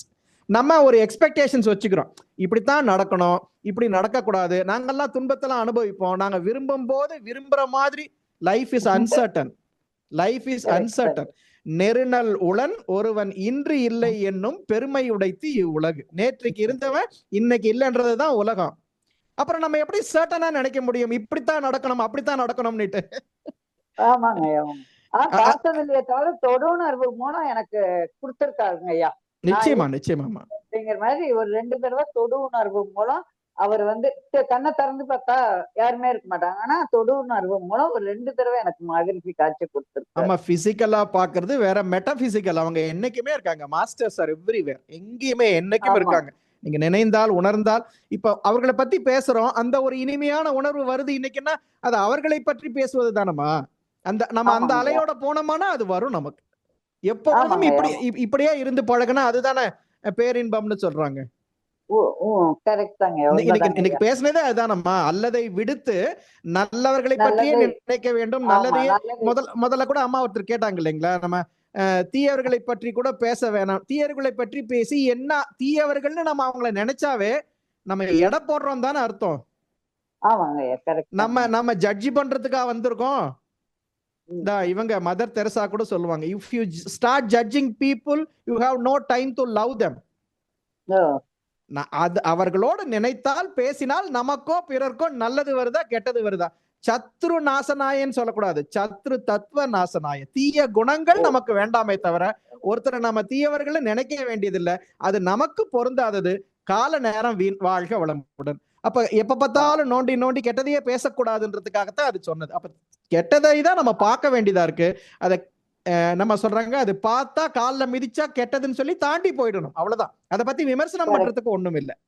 ஆமாங்க ஐயா, நீங்க அதே மாதிரி சொன்னதும் கரெக்டுங்க. வாட்ஸ்அப்ல பாக்குறோம், ஃபார்வர்ட் பண்றோம், அது மனசுக்கு கொண்டு போக மாட்டேங்கிறோம் அப்படிங்கிறது சொன்னீங்கல்ல, அது 100% உண்மைதான். அது இதுக்கு வாரியார் சாமிகள் சொல்லுவாங்கம்மா, ஒருத்தர் வீடு முழுக்க லைப்ரரியா வச்சிருக்காரு, புக்குன்னா எல்லாம் ஆன்மீக புக்கே, அது ஞானத்தை கொடுத்துருமா? சரி, அந்த புக்கு இவ்வளவு அடுக்கி இருக்குன்னு அந்த ஷெல்ஃபுக்கு தெரியுமா? மர பீரோ தெரியாது. இப்ப நாம அதை படிக்கிறோம், ஆனா கடைபிடிக்கிறது இல்லைன்னா அது மர பீரோ, இது மாமிச பீரோ, ஒன்னும் பயனில்லைன்னு சொல்லுவாங்க. தவிர இப்ப நல்ல விஷயங்களை தெரிந்துக்கிறோம் சாப்பிடுற மாதிரி, கடைபிடிக்கிறது ஜீரணம் பண்ற மாதிரி. நாலேஜ்ன்றது முக்கியம், அப்ளிகேஷன் ஆஃப் நாலேஜ்ன்றது முக்கியம். தெரிந்து கொள்ள விஷயங்களை எவ்வளவு நம்ம பயன்படுத்துறோமோ அந்த அளவுக்கு தான் நாம் பண்படுவோம். தெரிந்து கொள்ளதை பயன்படுத்தாம வச்சோம்னா அது ஆணவத்தை தான் கொடுக்கும். நீங்க பயன்படுத்தி பாருங்க, அனுபவத்தை கொடுக்கும். அனுபவத்துல இருந்து தெரிந்து கொள்ளலாம். யாரையும் திருத்தறதுக்கு நாம வரல. இப்ப நீங்க நமக்கு கிருபாநிதி அம்மா சொன்னாங்க, 4 பேருக்கு சொல்லி கொடுத்தா எக்ஸசைஸ் சரியா தெரியலையே. நம்மளுக்கு எத்தனை பேர் சொல்லி கொடுத்துருப்பாங்க, நம்ம சரியா செய்யறதாவே நினைச்சுட்டு தானே இருக்கோம் இன்னைக்கு வரைக்கும். ஆமா, உடற்பயிற்சியை டிசைன் பண்ண அவருக்கு மட்டும்தான் அது பழசு. நமக்கு அது என்றைக்கும் புதுசுதான். இன்னைக்கு செய்யும் போதும் புதுசா ஒரு விஷயத்தை அப்டேட் பண்ணிக்கலாம். தினம் தினம் புதிய. ஆமாமா, இன்று புதிதாய் பிறந்தோம் என்று எண்ணம் அதை தின்ன முறை இசைத்து கொண்டு, அதான் பாரதியார் பாட்டு, தின்று விளையாடி இன்புற்று இருந்து வாழ்வோம், தீமையெல்லாம் தீந்திப்போம் திரும்ப வாரா. நம்ம வண்டர்னு சொல்றாங்கல்ல, தினம் தினம் ஆச்சரியப்பட்டுட்டே இருக்கணும். Fixed pattern. இப்படிதான் பேசுறது, அப்படிதான் பண்றது, இப்படியே போனா போர் அடிச்சிடும் லைஃப். அப்டேட் பண்ணிக்கிட்டே இருக்கணுமா, நம்மள உற்சாகமா இருக்கணும்க்கு அது ஒண்ணுதான் வழி. ஆமாங்க, அது வேணா கரெக்ட். அப்டேட் பண்ணனாதான் நமக்கும் மனசு வந்து திடமா ஒரு பாசிட்டிவ் இதுல வந்துட்டு போய்கிட்டே. ஆமாமா, நீங்க சாமிஜி நல்ல விஷயங்களை கேட்டுக்கிட்டே இருக்கணும். நீங்க அந்த பாட்டு இருக்குல்ல, அவையார் பாட்டு, கற்றது கையளவு கைமண்ணளவு கல்லாதது உலகளவு. அடுத்த வரி சொல்லுங்க. என்று உற்ற கலை மடந்தை ஓதுகின்றாள். சரஸ்வதின்றவங்கள இன்னும் படிச்சுட்டே இருக்காங்களாம். அந்த பாட்டு முத வரி தான் நமக்கு தெரியும். கற்றது கையளவு கல்லாதது உலகளவு என்று உற்ற கலை மடந்தை ஓதுகின்றார். அதனால உலகீர் வெறும் பந்தயம் கூற வேண்டாம், எறும்பும் தன் கையால் 8 ஜான். யார் உயர்ந்தவங்க தாழ்ந்தவங்க எல்லாம் கிடையாது. அவங்க ரேஞ்சில அவங்க எல்லைக்குட்பட்டுதான் இருக்காங்க. இறையாற்றல் அந்தந்த அளவுக்கு இருக்கு. மிகவும் சரியான. ஆமா, இந்த முதல்ல ஒரு பாட்டு சொன்னாங்கல்ல, வேண்டல் வளம். யாருக்கு எந்த அளவுக்கு இருக்கோ மீதி இருக்கிறத நம்ம கேட்டு போயிருக்கிறோம். இவ்வளவுதான் வேண்டல் வளம். நன்றிமா, நன்றிமா. தெளிவான விளக்கம் ஐயா. நன்றிங்க. வாழ்க வளமுடன்மா, வாழ்க வளமுடன். நன்றி ராஜேஸ்வரிமா, வாழ்க வளமுடன். வாழ்க வளமுடன்மா, மிக்க நன்றி. அடுத்த அன்பராக அருள்நிதி இந்திராணி அம்மா, உங்களுக்கு அன்மியூட் கொடுத்தாச்சுமா, நீங்க பேசலாம். இந்திராணி அம்மா, வாழ்க வளமுடன்மா, வாழ்க வளமுடன். சொல்லுங்க. நீண்ட நாளைக்கு பிறகு உங்க பேச்ச கேட்கிறேன் ஐயா. சந்தோஷமா. ரொம்ப நன்றி. உங்க பேச்சு கேட்கும்போது அறிவுக்கும் மனசையும் ஸ்டிமுலேட் பண்ணுதுங்க ஐயா. நீங்க பேச்சு வந்து நீங்க என்ன பண்றீங்கன்னா, கற்றதை கற்பிக்கல ஐயா, கற்றதை கடைப்பிடித்து கற்பிக்கிறீங்க. அதனாலதான் அது பதிவாகுது, எல்லாருக்கும் கேட்கறவங்களுக்கு அது பதிவாகுது. அதோட வாரியார் சுவாமிகளோட அடிப்பொடியாக நீங்கள் இருந்திருக்கீங்க. அதெல்லாம் ரொம்ப பெருமைக்குரிய விஷயம். நல்ல கருத்துக்களை நிறைய சொன்னீங்க ஐயா. எல்லாவற்றையும் ஞாபகம் வச்சுக்கொள்ளக்கூடிய வயசுதான் இல்லையே ஒழிய, ஆனா எல்லாம் பதிஞ்சது மூளையில. நான் கேட்கறதுனால அது பதிவாயிடும். அதனால அந்த நம்பிக்கையோட கேட்டுக்கிட்டு இருக்கேன். ஞாபகம் வந்து நான் கிளாஸ் எடுக்க போறது இல்லை, இல்ல திரும்பி சொல்ல போறது இல்லை. ஆனா எனக்கு அது பதிவாயிடுது ஐயா, பதிவாயிடுது. மனசு ரொம்ப நேரம் வரைக்கும் அது மனசுலே தங்கிட்டு ஏதோ ஒண்ணு செய்யுது ஐயா. அது என்ன செய்யுதுங்கிறது என்னோட செயல்ல தான் தெரியும்.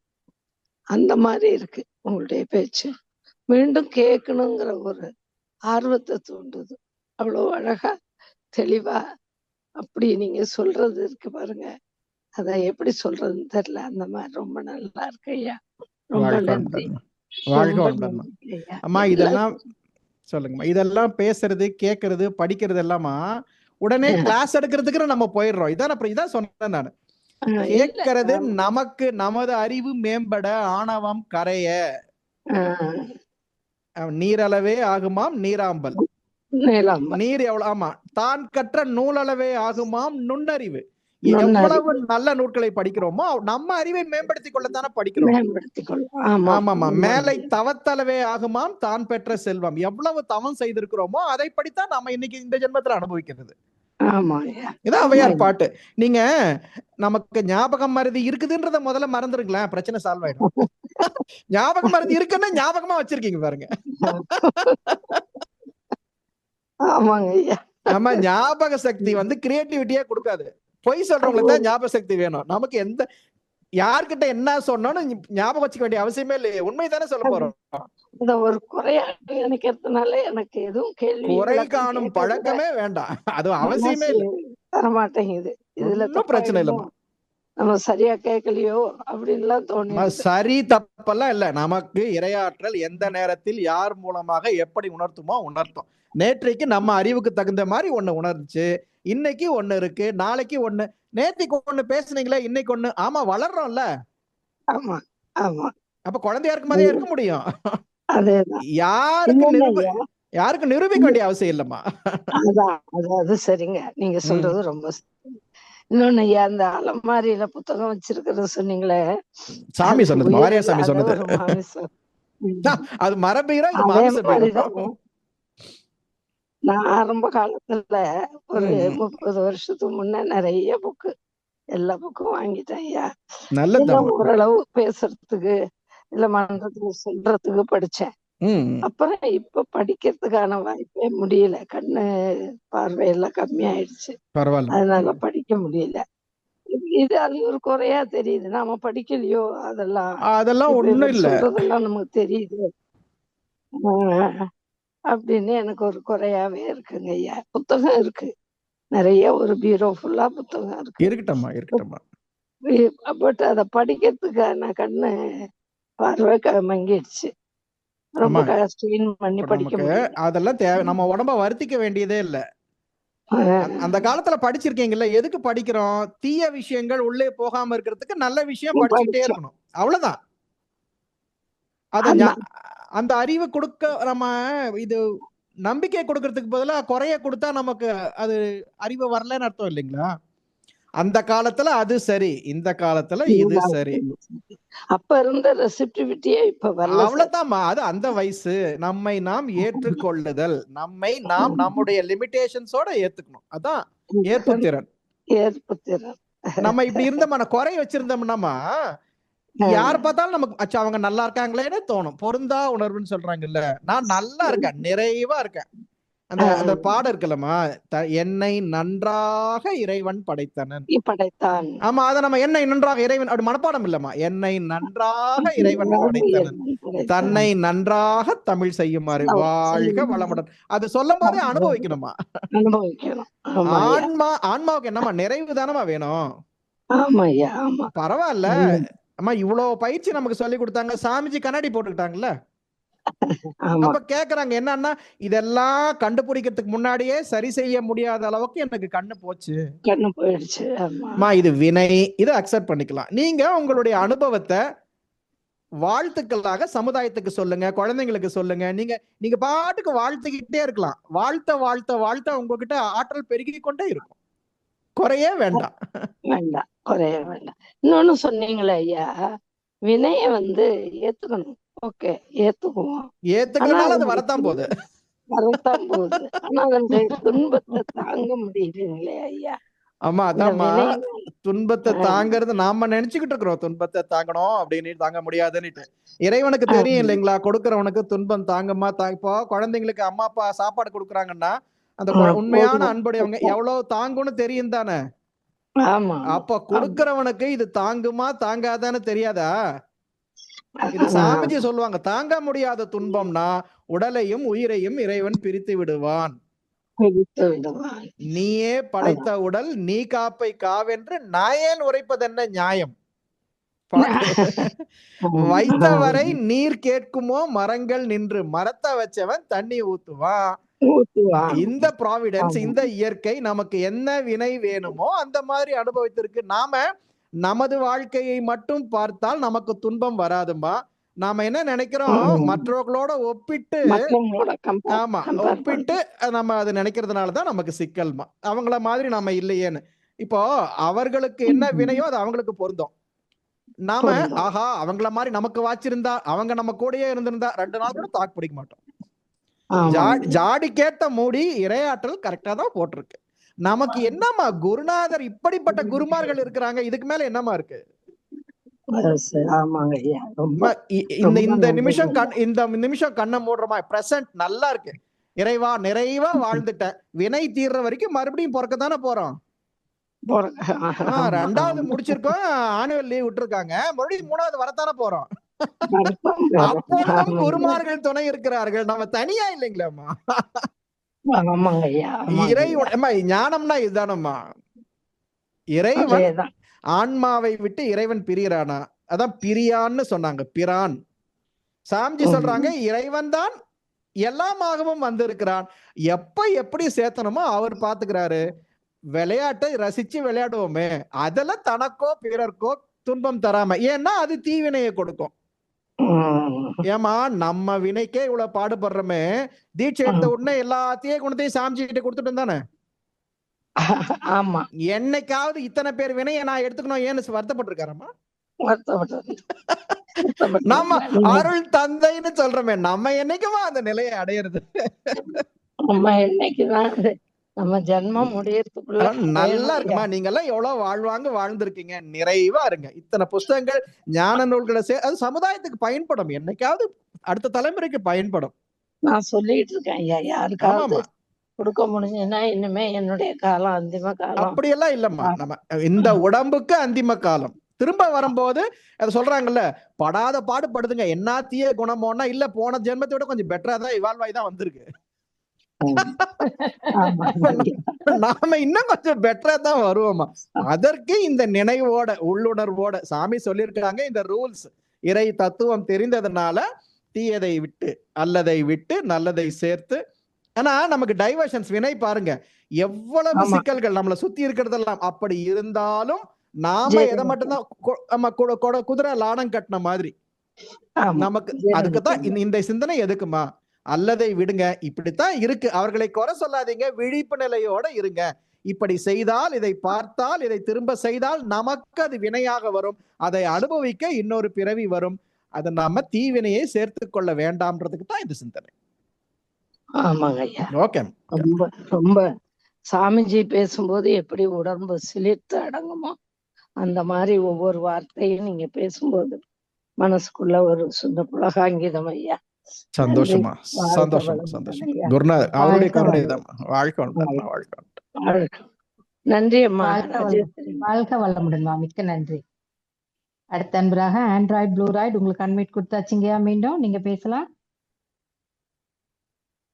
ஆண்ட்ராய்டு ப்ளூ ராய்டு உங்களுக்கு அன்மியூட் கொடுத்தாச்சுங்கய்யா. அன்மியூட் ஆகல போல. ஆமா.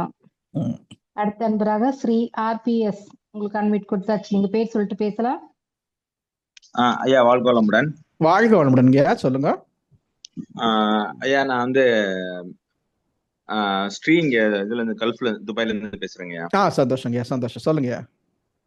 ஐயா இப்ப வந்து பாத்தீங்கன்னா ஒரு குடும்ப ஃபேமிலி ஃப்ரெண்ட் இருந்தாங்க, ஹஸ்பண்ட் ஒய்ஃப். அவங்க வந்து ஒரு 3-4 வருஷமா ஃப்ரெண்டு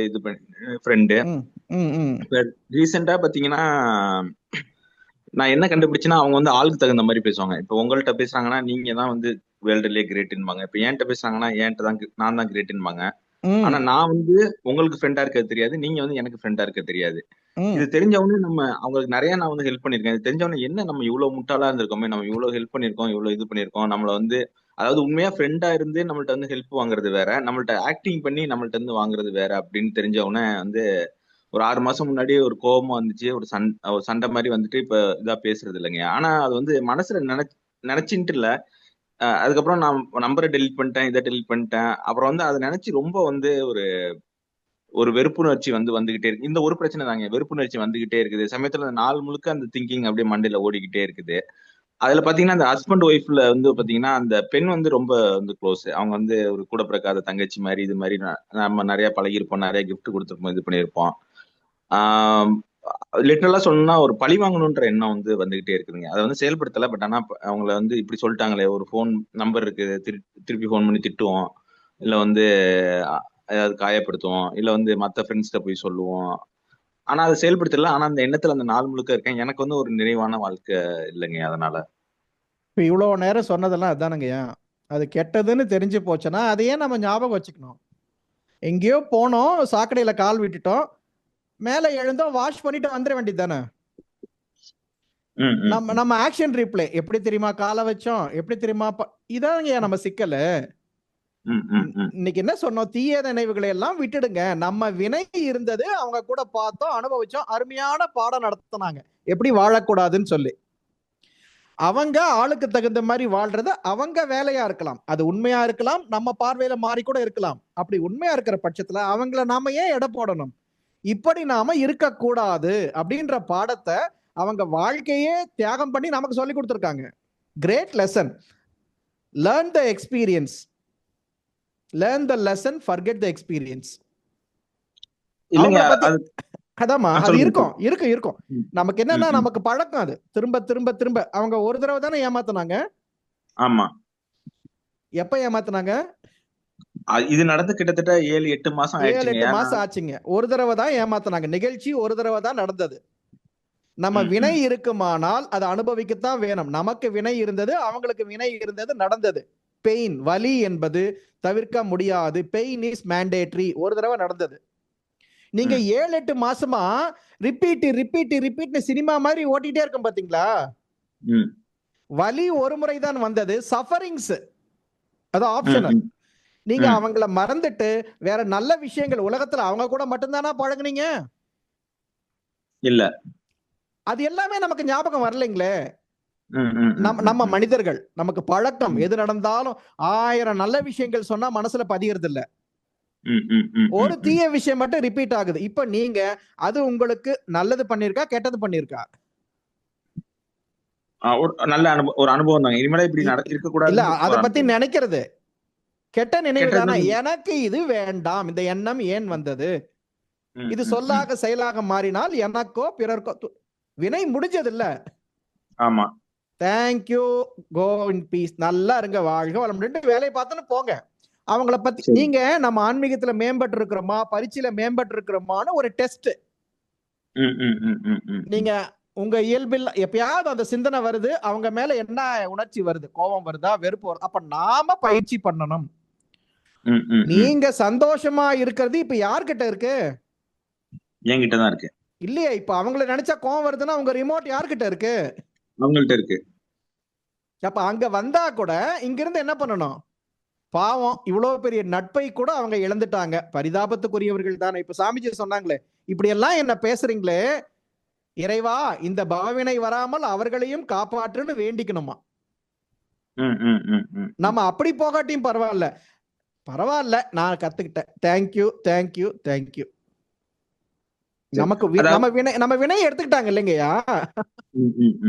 அதாவது எப்படின்னாங்க, நான் எப்படின்னு எடுத்துட்டேன்னா இவங்க மட்டும் தான் எனக்கு ஃப்ரெண்ட் அப்படின்ற மாதிரி எடுத்துட்டேன். எல்லை கட்டிய உணர்வு, அதுதான் சொன்ன அன்பு பாசம்னு சொல்லு. ஓவர் அன்பு வச்சுட்டேங்க. அதுவும் அந்த பொண்ணு மேல வந்து அது பேர் அன்பு அல்ல. நமக்கான உறவு, நமக்கான வினை நமக்கு என்னைக்கும் இருக்கும். நம்ம பிரச்சனை என்னன்னா, மற்றவர்கள் கடமையை போய் நம்ம கடமையா எடுத்துக்கிறோம், நம்ம கடமையே செய்யறது இல்ல. இப்ப நம்ம ரத்த சம்பந்தப்பட்ட உறவுகள் கூட அவ்வளவு அஃபெக்ஷனா இருந்துமா? இல்ல. அவங்க கூட அப்ப நீங்க கவனிச்சு பாருங்க, அந்த பாசத்தை, அந்த அன்பை இங்க ஏன் காட்டல? ஏதோ ஒரு எதிர்பார்ப்பு, அங்க இருக்குங்க, அங்க இருக்கு ஐயா. அது வந்து நம்ம வார்த்தைக்காக சொல்ல வேண்டாம், நீங்க ஆராய்ச்சி பண்ணி பாருங்க. நம்ம எது அங்க வந்து நமக்கு எந்த கமிட்மெண்ட்டும் கிடையாது. ஓகே. அதனாலதான் நம்ம அப்படியே அன்பு, ஆஹா உங்கள மாதிரி உண்டா அப்படின்னு சொல்றோம். இங்க என்ன கமிட்மெண்ட்?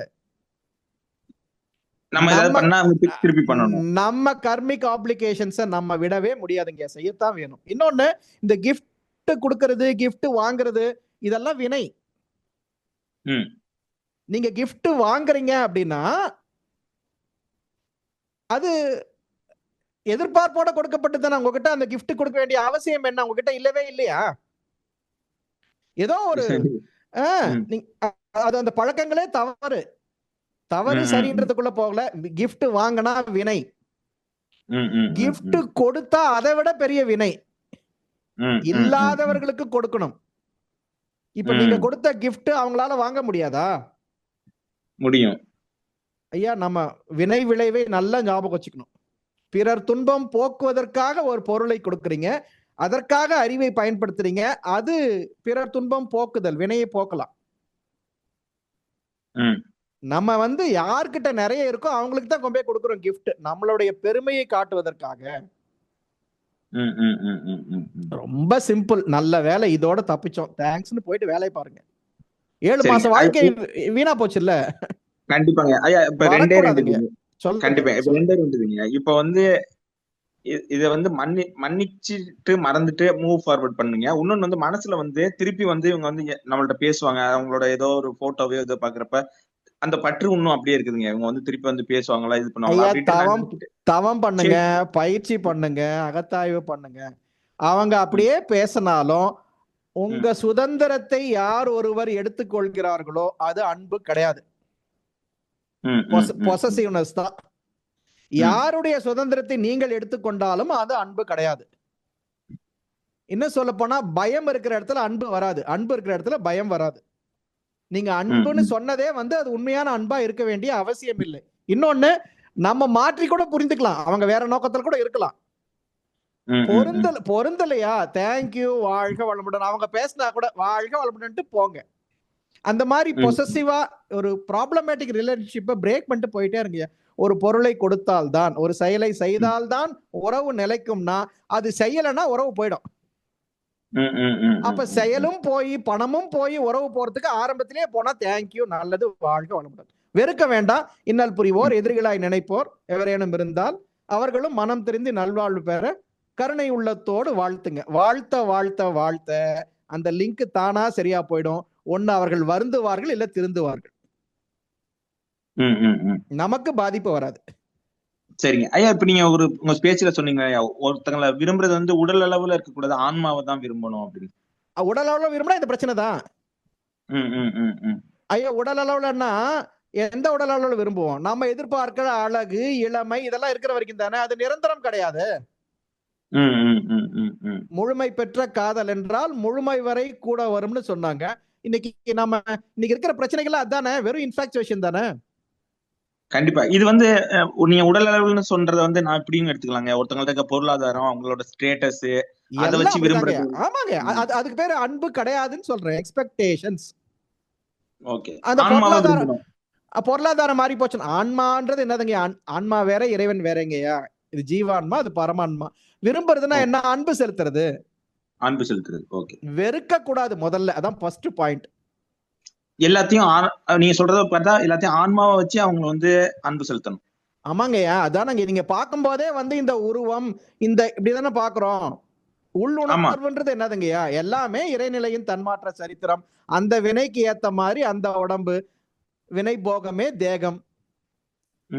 நமக்கு அவங்களுக்கு வினை இருக்கு, இது மாதிரி போறோம். நீங்க மனவளக்கலையை தத்துவத்தை கொஞ்சம் பயிற்சி பண்ணி அகத்தாய்வு செய்து சாம்ஜி நூல்களை ஊன்றி படிங்க, அதை பின்பற்ற பாருங்க.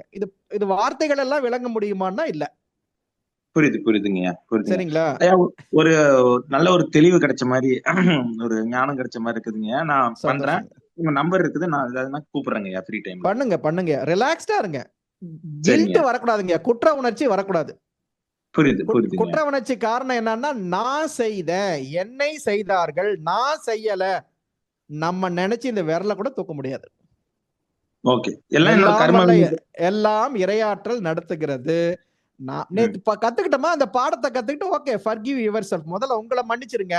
ரொம்ப ரினவுண்டா நாளைக்கு ஃப்ரெஷ்ஷா வாழ்க்கையை வாழுங்க. ஒரு பிரச்சனையும் இல்ல. குற்ற உணர்ச்சி வேண்டாம், கில்ட் வேண்டாம், ஈகோ தான் அது. அவங்களையும் மன்னிச்சிடணும், என்னையும் மன்னிச்சுட்டு நான் ரிலாக்ஸா என்னோட வாழ்க்கையை முழுமையா வாழ்ந்துட்டு கூலா போங்க. நீங்க மன்னிச்சாலும் மன்னிக்கலனாலும் லைஃப் போயிட்டே தான் இருக்க போகுது. மன்னிக்கிறதன் மூலமா நமக்கு நம்ம வினைய மாற்றிக்கலாம், லைட்டர் மொமெண்ட்ல இருக்கலாம். ஒரு கிரட்ஜ் வேண்டாம். வேண்டாம். வாழ்க வளமுடன். சரிங்க, ரொம்ப நன்றிங்க. வாழ்க வளமுடன். வாழ்க வளமுடன். மிக்க நன்றி. அடுத்த அன்பராக சபரி சுந்தர வடிவேல், நீங்க பேசலாம் ஐயா. நேரம் கருதி சுருக்கமா கேள்வியை கேளுங்கய்யா. அம்மா நன்றிமா. ஐயா வணக்கம் ஐயா. சொல்லுங்க ஐயா எனக்கு ஒரு கேள்வி என்னன்னா, இப்ப வந்து எல்லா இடத்துலயும் என்ன சொல்றாங்கன்னா, இப்ப யூ சே டு நோன்னு சொல்லி பழகுங்க, ரொம்ப அசர்ட்டிவா இருங்க, இண்டிபெண்டன்ட், அந்த இண்டிவிஜுவலிஸ்டிக், அது முக்கியம், அசர்ட்டிவா இருங்க, உங்க அஜெண்டாவை நீங்க எடுத்துட்டு போ, அந்த மாதிரிலாம் சொல்லி மேனேஜ்மெண்ட் ஸ்டடீஸ் எல்லாத்துலயும்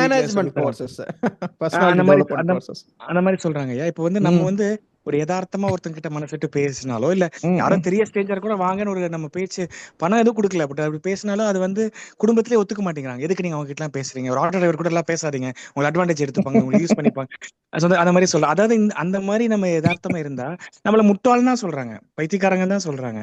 அதுதான் கேட்கறேன். இப்போ அப்ப எல்லா இடத்துலயும் நடிச்சுட்டே இருக்கிறதா எனக்கு ஒரு கேள்விங்க ஐயா.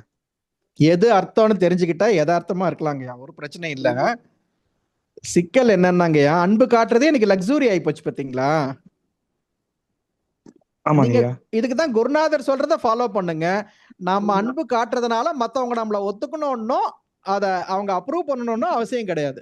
அன்பு காட்டுங்க, ஏமாளியா இருக்காதீங்க. அதான் சொன்ன, அன்பு வேற, அடிமைத்தனம் வேற. ஐயா எல்லாம் மெக்கானிக்கலா போச்சுங்கய்யா. இன்னைக்கு ஐடி ஃபீல்டோ மேனேஜ்மெண்ட் ஸ்டடீஸோ எல்லாம் மெக்கானிக்கல். ஆர்கானிக்கா நம்ம மிஸ் பண்ணிடுறோம். இன்டெலிஜென்ஸே ஆர்டிபிஷியல் இன்டெலிஜென்ஸ் சொல்றோம், அது நேச்சுரல் இன்டெலிஜென்ஸே இல்லையே. ஆமாங்க ஐயா. ஐயா நம்ம ஒரிஜினாலிட்டியே போயிடும். நீங்க சொன்ன மாதிரி ஸ்ட்ரெஸ் நமக்கே தெரியும், நடிச்சுக்கிட்டே இருக்குமேனு, இல்லைங்களா? அவங்களுக்கு வேண்டாம். நீங்க இயல்பா இருங்க, யார பார்த்தாலும் ஏமாறாதீங்க. இன்சோல் பேசுறது ரொம்ப அருமையான விஷயங்க. வாழ்க்கை வளம்ன்றது இன்சோல் தானே. நீங்க பேசுங்க, யாரையும் சாட்டிஸ்ஃபை பண்ண ட்ரை பண்ணாதீங்க. அவங்களும் ஒரு காலத்துல தெரிஞ்சுப்பாங்க. மேனேஜ்மெண்ட் கோர்சஸ்லாம் நீங்க அந்த அளவுக்கு ஃபாலோ பண்ணிக்கோங்க. லைஃப்ல அதெல்லாம் அப்ளை பண்ண முடியாது. மனவளக்கலையா மேனேஜ்மெண்ட்லயும் ஃபாலோ பண்ணலாம். ஓஹோ, சரிங்க ஐயா. ரொம்ப ரொம்ப ரொம்ப என்ன சொல்றது, ரொம்ப அருமையான பதிலுங்க ஐயா. ஏன்னா யதார்த்தவாதி பொதுஜன விரோதிங்கிறது கிட்டத்தட்ட உண்மைதான். இந்த சொசைட்டி சொல்ற ரூல்ஸ் எல்லாம் இல்ல, குருநாதர் சொல்றத கேளுங்க. சரிங்க ஐயா. ஓகேங்க, சரிங்களா? ஓகேங்க. தேங்க்யூ. வாழ்க்கை வளமுடன், வாழ்க்கை வளமுடன். அடுத்த அன்பராக மாரியப்பன், உங்களுக்கு அன்மிட் கொடுத்தாச்சுங்க, நீங்க பேசலாம்.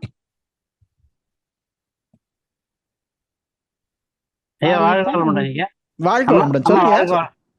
அம்மா வாழ்க வளமுடன். சொல்லுங்க சார். ஐயா, எனக்கு ஒரு 94ல ஒரு பெரிய ஆக்சிடென்ட் ஆயிடுச்சு. கால் எலும்புறிவாகி நீ ரீப்ளேஸ் பண்ணிருக்கு ரைட் சைடு. சரிங்க சரி. அதுல இருந்து நான் வந்து கொஞ்சம் கொஞ்சமா மீண்டு வந்து இப்போ 30 வருஷம் தாண்டிட்டேன். மனவளக்கலையில வந்து ஒரு 15-20 வருஷமா இருக்கேன்.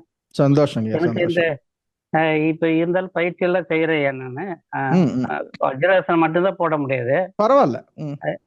அது எதுக்காக, இப்ப நானு இப்ப வண்டி 2 வீலர் எல்லாம் ஓட்டிதான் ஆகணும். ஓட்டும் போது எனக்கு கிராஸ் பண்றவங்களாம் என்னை நோக்கி வர்ற மாதிரியே ஒரு பயம். பயப்படுறேன். ஐயா, நல்லா பயிற்சி பண்ணுங்க, ஜீவகாந்த பயிற்சி பண்ணுங்க. ஆற்றல் அதிகமான பயம் வராது. சரிங்க சரிங்க. சரிங்களா? அந்த பயம் பண்ணா எதுவுமே செய்ய முடியாது. அதாவது அவங்க என்ன நான் ஸ்லோவா தான் போவேன். அவங்க என்ன கிராஸ் பண்ணும்போது என்ன மோதிடுவாங்களோன்னு. அதெல்லாம் ஒண்ணும் கிடையாது. நீங்க நினைச்சா அருட்காப்பு போட்டுக்கோங்க, நல்ல பயிற்சி பண்ணுங்க, ஜீவ பயிற்சி, கண்ணாடி பயிற்சி பண்ணுங்க, நல்ல தவம் பண்ணுங்க. ஆற்றல் நல்லா நமக்கு குவிந்தாலே இந்த பயம் வராது. கான்பிடென்ட்டா இருங்க. ஏற்கனவே நடந்ததுனால அது ரிப்பீட் ஆகுது இல்லைங்களா? மறுபடியும் வருமோன்னுட்டு. ஒரு தடவை தான் நடந்தது.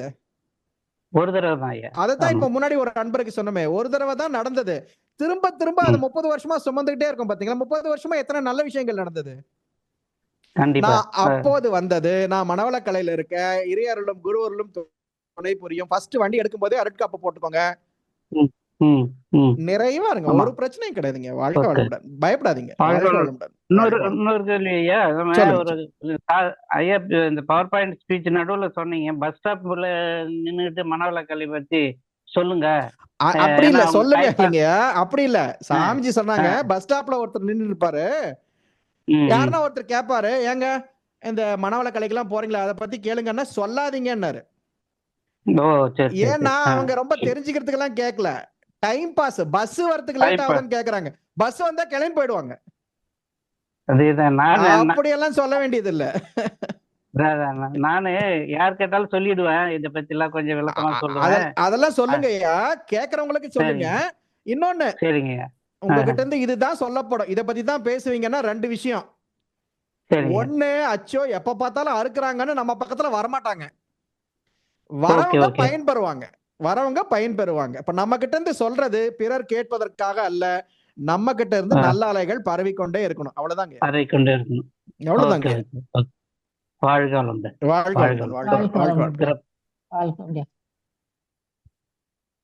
அடுத்த அன்பராக மதன் மோகன், உங்களுக்கு அன்மிட் கொடுத்தாச்சுங்க, நீங்க பேசலாம். வாய்ப்பு நன்றிம்மா. ஐயா வாழ்க வளமுடன். ஐயா வாழ்க வளமுடன். ஐயா வாழ்க வளமுடன். சொல்லுங்க. நானும் யாராவது புக்கெல்லாம் சேர்த்து வச்சிருக்கேன். நிறைய லைப்ரரி மாதிரி வச்சிருக்கேன். மூட்டை மூட்டை வச்சிருக்கேன். சேர்க்கிறப்ப ஒரு என் பின்னாடி யாருக்கோ பயன்பட்ட போகுது, அப்படி அந்த நினைப்பெல்லாம் சேர்த்து வச்சிருக்கேன்.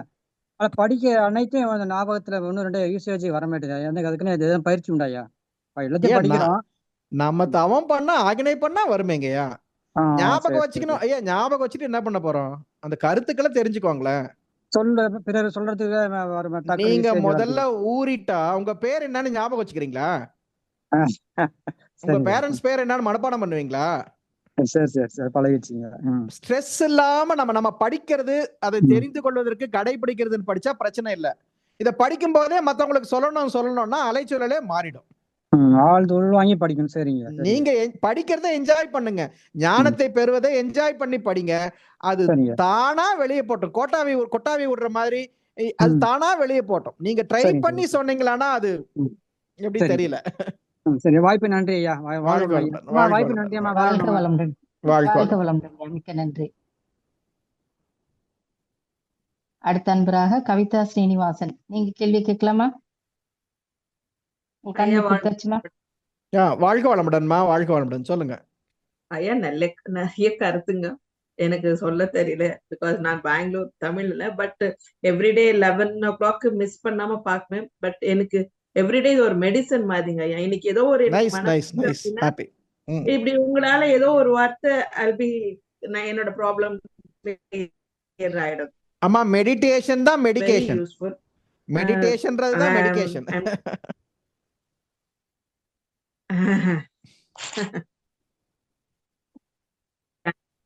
ஐயா, இப்போ நீங்க அந்த துபாய்க்காருக்கு சொன்னீங்களே கிஃப்ட் கொடுக்க கூடாது கிஃப்ட் அப்படின்ட்டு. இப்ப நம்ம ஏதோ ஒரு கல்யாணம், கிரகப்பிரவேசம் இப்படி எல்லாம் போறோம் இல்லைங்களா? அப்போ நம்ம கிஃப்ட் கொடுக்கறது தப்புங்களா ஐயா? தப்பு. ரைட்டுக்குள்ளேயே நான் போகலமா. கொடுத்தா வினைன்னு சொன்னேன்.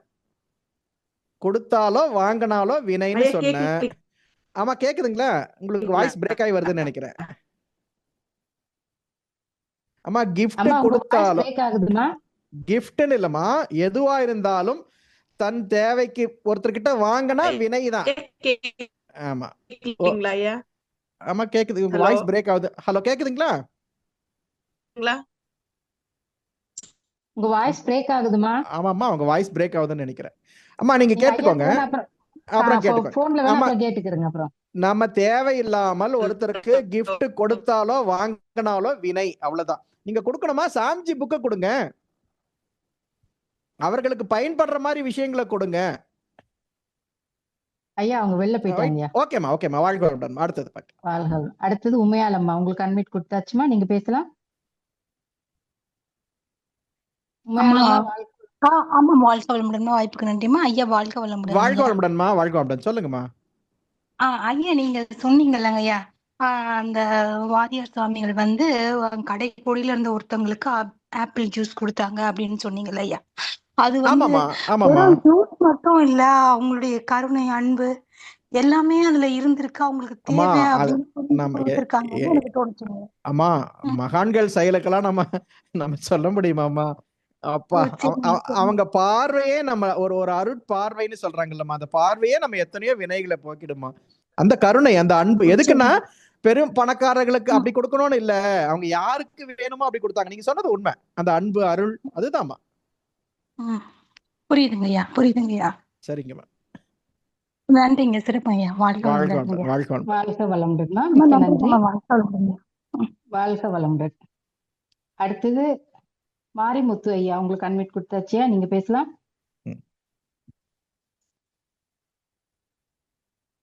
மாரிமுத்து ஐயா. அடுத்தது லக்ஷ்மண் காந்திமதி, உங்களுக்கு அன்மிட் கொடுத்தாச்சுங்க, நீங்க பேசலாம் ஐயா. நன்றிங்கம்மா. வாழ்க வளமுடன்மா. சொல்லுங்க ஐயா. வாழ்க வளமுடன், சொல்லுங்க ஐயா. இப்ப வந்து நம்ம இப்ப நீங்க சொல்றீங்க நம்ம வந்து எல்லார்கிட்டயுமே ஒரு ஐயா வாய்ஸ் கேட்கல எனக்கு. எல்லார்கிட்டயும் நம்ம அன்போடு இருக்கணும், எல்லாத்தையுமே நம்ம அன்பா பழக்கணும் அப்படின்னு சொல்றீங்க ஐயா. நம்ம வந்து அந்த மாதிரி இருக்கக்கூடிய நிலையில நாம வந்து பல விஷயங்கள்ல பாத்தீங்கன்னா ஒரு தெளிவான முடிவு எடுக்க முடியாம திணறிக்கிட்டு இருக்கோம் ஐயா. அதாவது நம்ம தொழிலா இருக்கட்டும், உறவா இருக்கட்டும், தொழில வந்து ஒரு பிரச்சனையா இருக்கட்டும், அதை வந்து சால்வ் பண்ண முடியாத அளவுக்கு நம்ம வந்து என்ன பண்றது ஏது பண்றதுன்னு தெரியாம அந்த ஒரு பதட்ட நிலையிலேயே தான் இருக்கிறோம் பல நேரங்கள்ல, பல இடங்கள். ஐயா அதுக்கு பேர் தான் மனவளக்கலை. மனவளக்கலைக்கு வந்து பயிற்சி பண்ணி இதெல்லாம் செய்ய செய்ய அலைச்சூழல் குறையும். அப்ப பதட்டம் போகும். பதட்டமா இருந்து தான் அன்செட்டில்டா இருந்தா பயம்தான் வரும், அன்பு செலுத்த முடியாது. அன்பு செலுத்துறது நம்ம முயற்சி பண்ணி செய்யறது இல்ல. இப்ப சொல்றாங்கல்ல ஐ லவ் யூன்றாங்க, அன்புன்றது இயல்பான விஷயம் தானே. கணவன் மனைவி அன்பு செலுத்துறது ட்ரை பண்ணுவாங்களா? குழந்தைங்க மேல அன்பு செலுத்துறது ட்ரை பண்ணுவாங்களா? அது இயல்பா வர வேண்டிய விஷயம் அது. இப்ப நம்ம நீங்க பிசினஸ் பண்றீங்க, ஒர்க்கருங்க கூட பழகிறது அன்பு காட்டுறது இயல்பு. வேலை செய்யறோம், முதலாளி கிட்ட அன்பு காட்டுறது இயல்பு. நம்ம இயல்பா இருக்கிறதே ட்ரை பண்ண வேண்டியதா இருக்கு. அதுதான் நல்ல பயிற்சி பண்ணுங்கய்யா, பயிற்சி பண்ணுங்க, நல்லா இருக்கும். ஓகேங்க, வாழ்க வளமுடன். வாழ்க வளமுடன். வாழ்க வளமுடன்யா, மிக்க நன்றி. அடுத்தது சாந்தி சுந்தரம் அம்மா, உங்களுக்கு அன்வைட் கொடுத்தாச்சுமா, நீங்க பேசலாம். வாய்ப்புக்கு நன்றிம்மா. வாழ்க வளமுடன் ஐயா. வாழ்க வளமுடன். வாழ்க வளமுடன்மா, வாழ்க வளமுடன். சொல்லுங்கம்மா. நிறைய விஷயங்கள் இன்னைக்கு உங்களுடைய ஸ்பீச்ல இருந்து கேதர் பண்ணிக்கிட்டோங்கய்யா. சந்தோஷம், ரொம்ப மகிழ்ச்சி, ரொம்ப மகிழ்ச்சி. ஐயா சொல்றாங்க, நீங்க சொல்றீங்க எதுவுமே யாருமே கிஃப்ட் கொடுக்க வேண்டாம், அதுல பதிவு வருங்கிறீங்க. நம்ம சொல்லலாமா? அதான உண்மை, அதான் உண்மைன்னு சொல்றீங்க. ஆனா யோசிக்கிறோம், இப்ப வேன்லயே வந்து உங்கள்ட்ட ஏதாவது பத்தாத நல்ல ட்ரெஸ்ஸஸ் இருந்தா கொடுங்கன்னு கேக்குறாங்க. அப்ப நம்ம அது கிஃப்ட் கிடையாது, அவர்கள் துன்பம் போக்குவதற்காக கொடுக்கிறது. அப்படி கொடுக்கலாமாங்க? அதான் கேக்குறேன். ஆமாமா, பிறர் துன்பம் போக்க நீங்க கொடுக்கத்தானே வேணும். சரிங்க. அதுவும் கிஃப்ட் கொடுக்கறதும் வந்து ஒண்ணா? பிறர் துன்பம் போக்குறதுக்கு போக கூடாதுன்னு சொல்லி இப்ப ஒருத்தருக்கு வசதி இல்லாம இருக்காங்கம்மா, உண்மையிலேயே வசதி இல்லாம கல்யாணம் பண்றாங்கம்மா, அதுக்கு நீங்க அந்த வசதி அவங்களுக்கு உதவி செய்யறதுக்காக கொடுக்குறீங்களா? கல்யாண பத்திரிக்கை வந்த உடனே இது வேற மாச கட்ஷீட்ல வந்துருச்சு, அந்த நோட் எடு, அவங்க எவ்வளவு வச்சிருக்காங்க பாரு, அதோட அதிகமாவேன்னு கொடுக்குறோமா? செய்யாருக்கு செய்யணும் இல்லைங்கயா, அதுக்காக தாங்க நான் சொல்றது. விருப்பத்தோட செய்யறோமா, பிறர் துன்பம் போக்குவதற்காக செய்யறோமா? கடமையை முடிக்கிறோம், கடமைக்காக செய்யறோம். அது கடமையான்னு கேக்குறேன். கடமைன்னா எப்படி? அம்மா, கடமை என்பதை அன்போட செய்ய வேண்டியது, எல்லாம் கடனேன்னு செய்யறதாமா? கடனேன்னு செய்யறோம். சரிங்க, சரிங்க. பாருங்க பாருங்கம்மா. வாழ்க வளமுடன்மா. வாழ்க வளமுடன். ரொம்ப நன்றிங்க. வாழ்க வளமுடன்மா. வாழ்க வளமுடன். வாய்ப்புக்கு நன்றி அம்மா. வாழ்க வளமுடன். வாழ்க வளமுடன்மா, மிக்க நன்றி. அடுத்த அன்பராக லக்ஷ்மண் காந்திமதி, நீங்க பேசலாம் ஐயா. லக்ஷ்மண் காந்தி. வாழ்க வளமுடன். வாழ்க வளமுடன்ங்கய்யா, வாழ்க வளமுடன். சொல்லுங்க. உரை ரொம்ப சிறப்பா இருந்ததுங்கய்யா, கேள்விப்பட்ட நிகழ்ச்சி ரொம்ப சிறப்பா இருந்தது. மகிழ்ச்சிங்க. ஐயா, இப்ப அன்புக்கும் அன்கண்டிஷனல் லவ் அது சொன்னீங்க இல்லையா, இப்ப ஃபேமிலியில நம்ம வந்து அன்பா இருக்கிறோங்கிறதும் இருக்கு, அக்கறையா இருக்கிறதும் இருக்கு. இப்ப அந்த அன்பை வந்து ஒரு என்ன சொல்றது, அவங்களுக்கு செய்யக்கூடிய விஷயங்கள் வந்து நம்மளுக்கு வந்து காயப்படுத்துற மாதிரி இருந்தாலும், ஐயா அன்புனாவே அப்படித்தாங்க இருக்கணும்.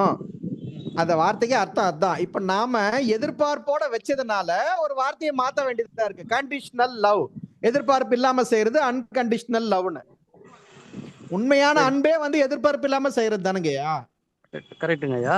நம்ம நீங்க சொல்றது சரியான இதுதான். இப்ப நம்ம அதாவது அவங்களுக்கு சரின்னு படுறது நம்மளுக்கு சரின்னு படல, நம்மளுக்கு நிச்சயமா படாது. எல்லாரும் ஒரே மாதிரி, எல்லா வேறலும் ஒரு மாதிரியா இருக்கு இல்ல. அப்ப ஒரு சரியான விஷயங்கள் நடக்கணும்னு நம்ம எதிர்பார்க்கறது வந்து தவறுங்களா ஐயா? ஐயா, சரியானதுன்னு உங்களுக்கு தெரியலாம், இன்னைக்கு உங்களுக்கு சரியானதுன்னு தோணலாம், நாளைக்கு மாறி தோணலாம் இல்லைங்களா? உணர்வு அவங்களுக்கு உதவி செய்யணும், அவ்வளவுதான். குழந்தைங்களுக்கு செய்யறீங்கய்யா, நீங்க சரியானதுன்னு சொல்லிதான் கண்டிக்கிறீங்க, அவங்க ஏத்துக்கணுமே. அது சரிங்க. அவங்க உணர்வுகளை காயப்படுத்தாம அவங்களுக்கு ஹெல்ப் பண்ணுங்க, அவங்க ரியலைஸ் பண்ணும்போது ஏத்துக்கிட்டோம். நீங்க வற்புறுத்தி கொடுக்கும் போது அது எவ்வளவு தூரம் சரியான பலன் கொடுக்குது நீங்க யோசனை பண்ணி பாருங்க ஐயா. நம்ம ஒரு மாதிரி வாழ்ந்து பழகிட்டு மகான்கள் சொல்கிற இந்த வாழ்க்கை முறை நமக்கு புதுசா இருக்கு, இம்பிராக்டிகலா இருக்கு, அதான் பிரச்சனை. அதான சொன்னார் சாமி, தடமாற்றம்னு சொன்னார்ல சாமிஜி, சொன்னதான் அடிப்படைங்கய்யா.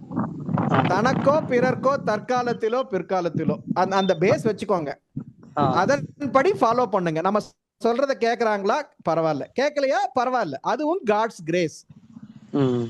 நம்ம சொல்றத கேட்டாதான் அவங்க நம்ம பிள்ளைங்களா, சொல்றத கேட்கலன்னா நம்ம பிள்ளைங்க இல்லையா? நம்ம வினையத்தானே அவங்க சாமிஜி சொல்ற மாதிரி அடுத்த பிறவியில் அவங்க அனுபவிக்கிறாங்க. அப்ப நம்ம வினையை செய்யறதுக்கு நாமே தடையாயிடுறோம்ல. பெற்றோர்கள் குழந்தைகளை வாழ்த்த வேண்டும், வாழ்த்த வாழ்த்த வாழ்த்த எல்லோரும் இந்த பயிற்சிகளை செய்ய செய்ய மனம் ஒன்றும், அதற்கு கால நேரம் ஆகும், அவ்வளவுதான். ஐயா, அப்புறம் இன்னொன்னு புத்தகம் வாசிப்பது, அதை எப்படிங்க ஐயா நம்ம எடுத்துக்கிறது?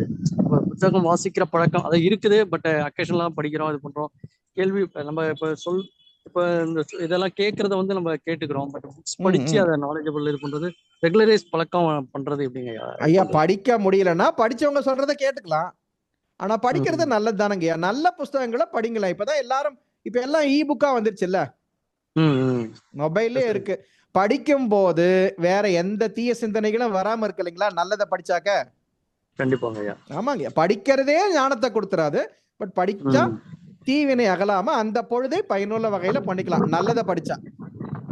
சரி சரிங்க. சிறப்புங்க ஐயா. வாழ்க வளமுடன். மிக்க நன்றிங்க ஐயா. ஐயா நிறைவு பண்ணிக்கலாங்களா? நேரம் ஆயிடுச்சு. சரிங்கம்மா, சரிங்கம்மா. வாழ்க வளமுடன்மா. வாழ்க வளமுடன்.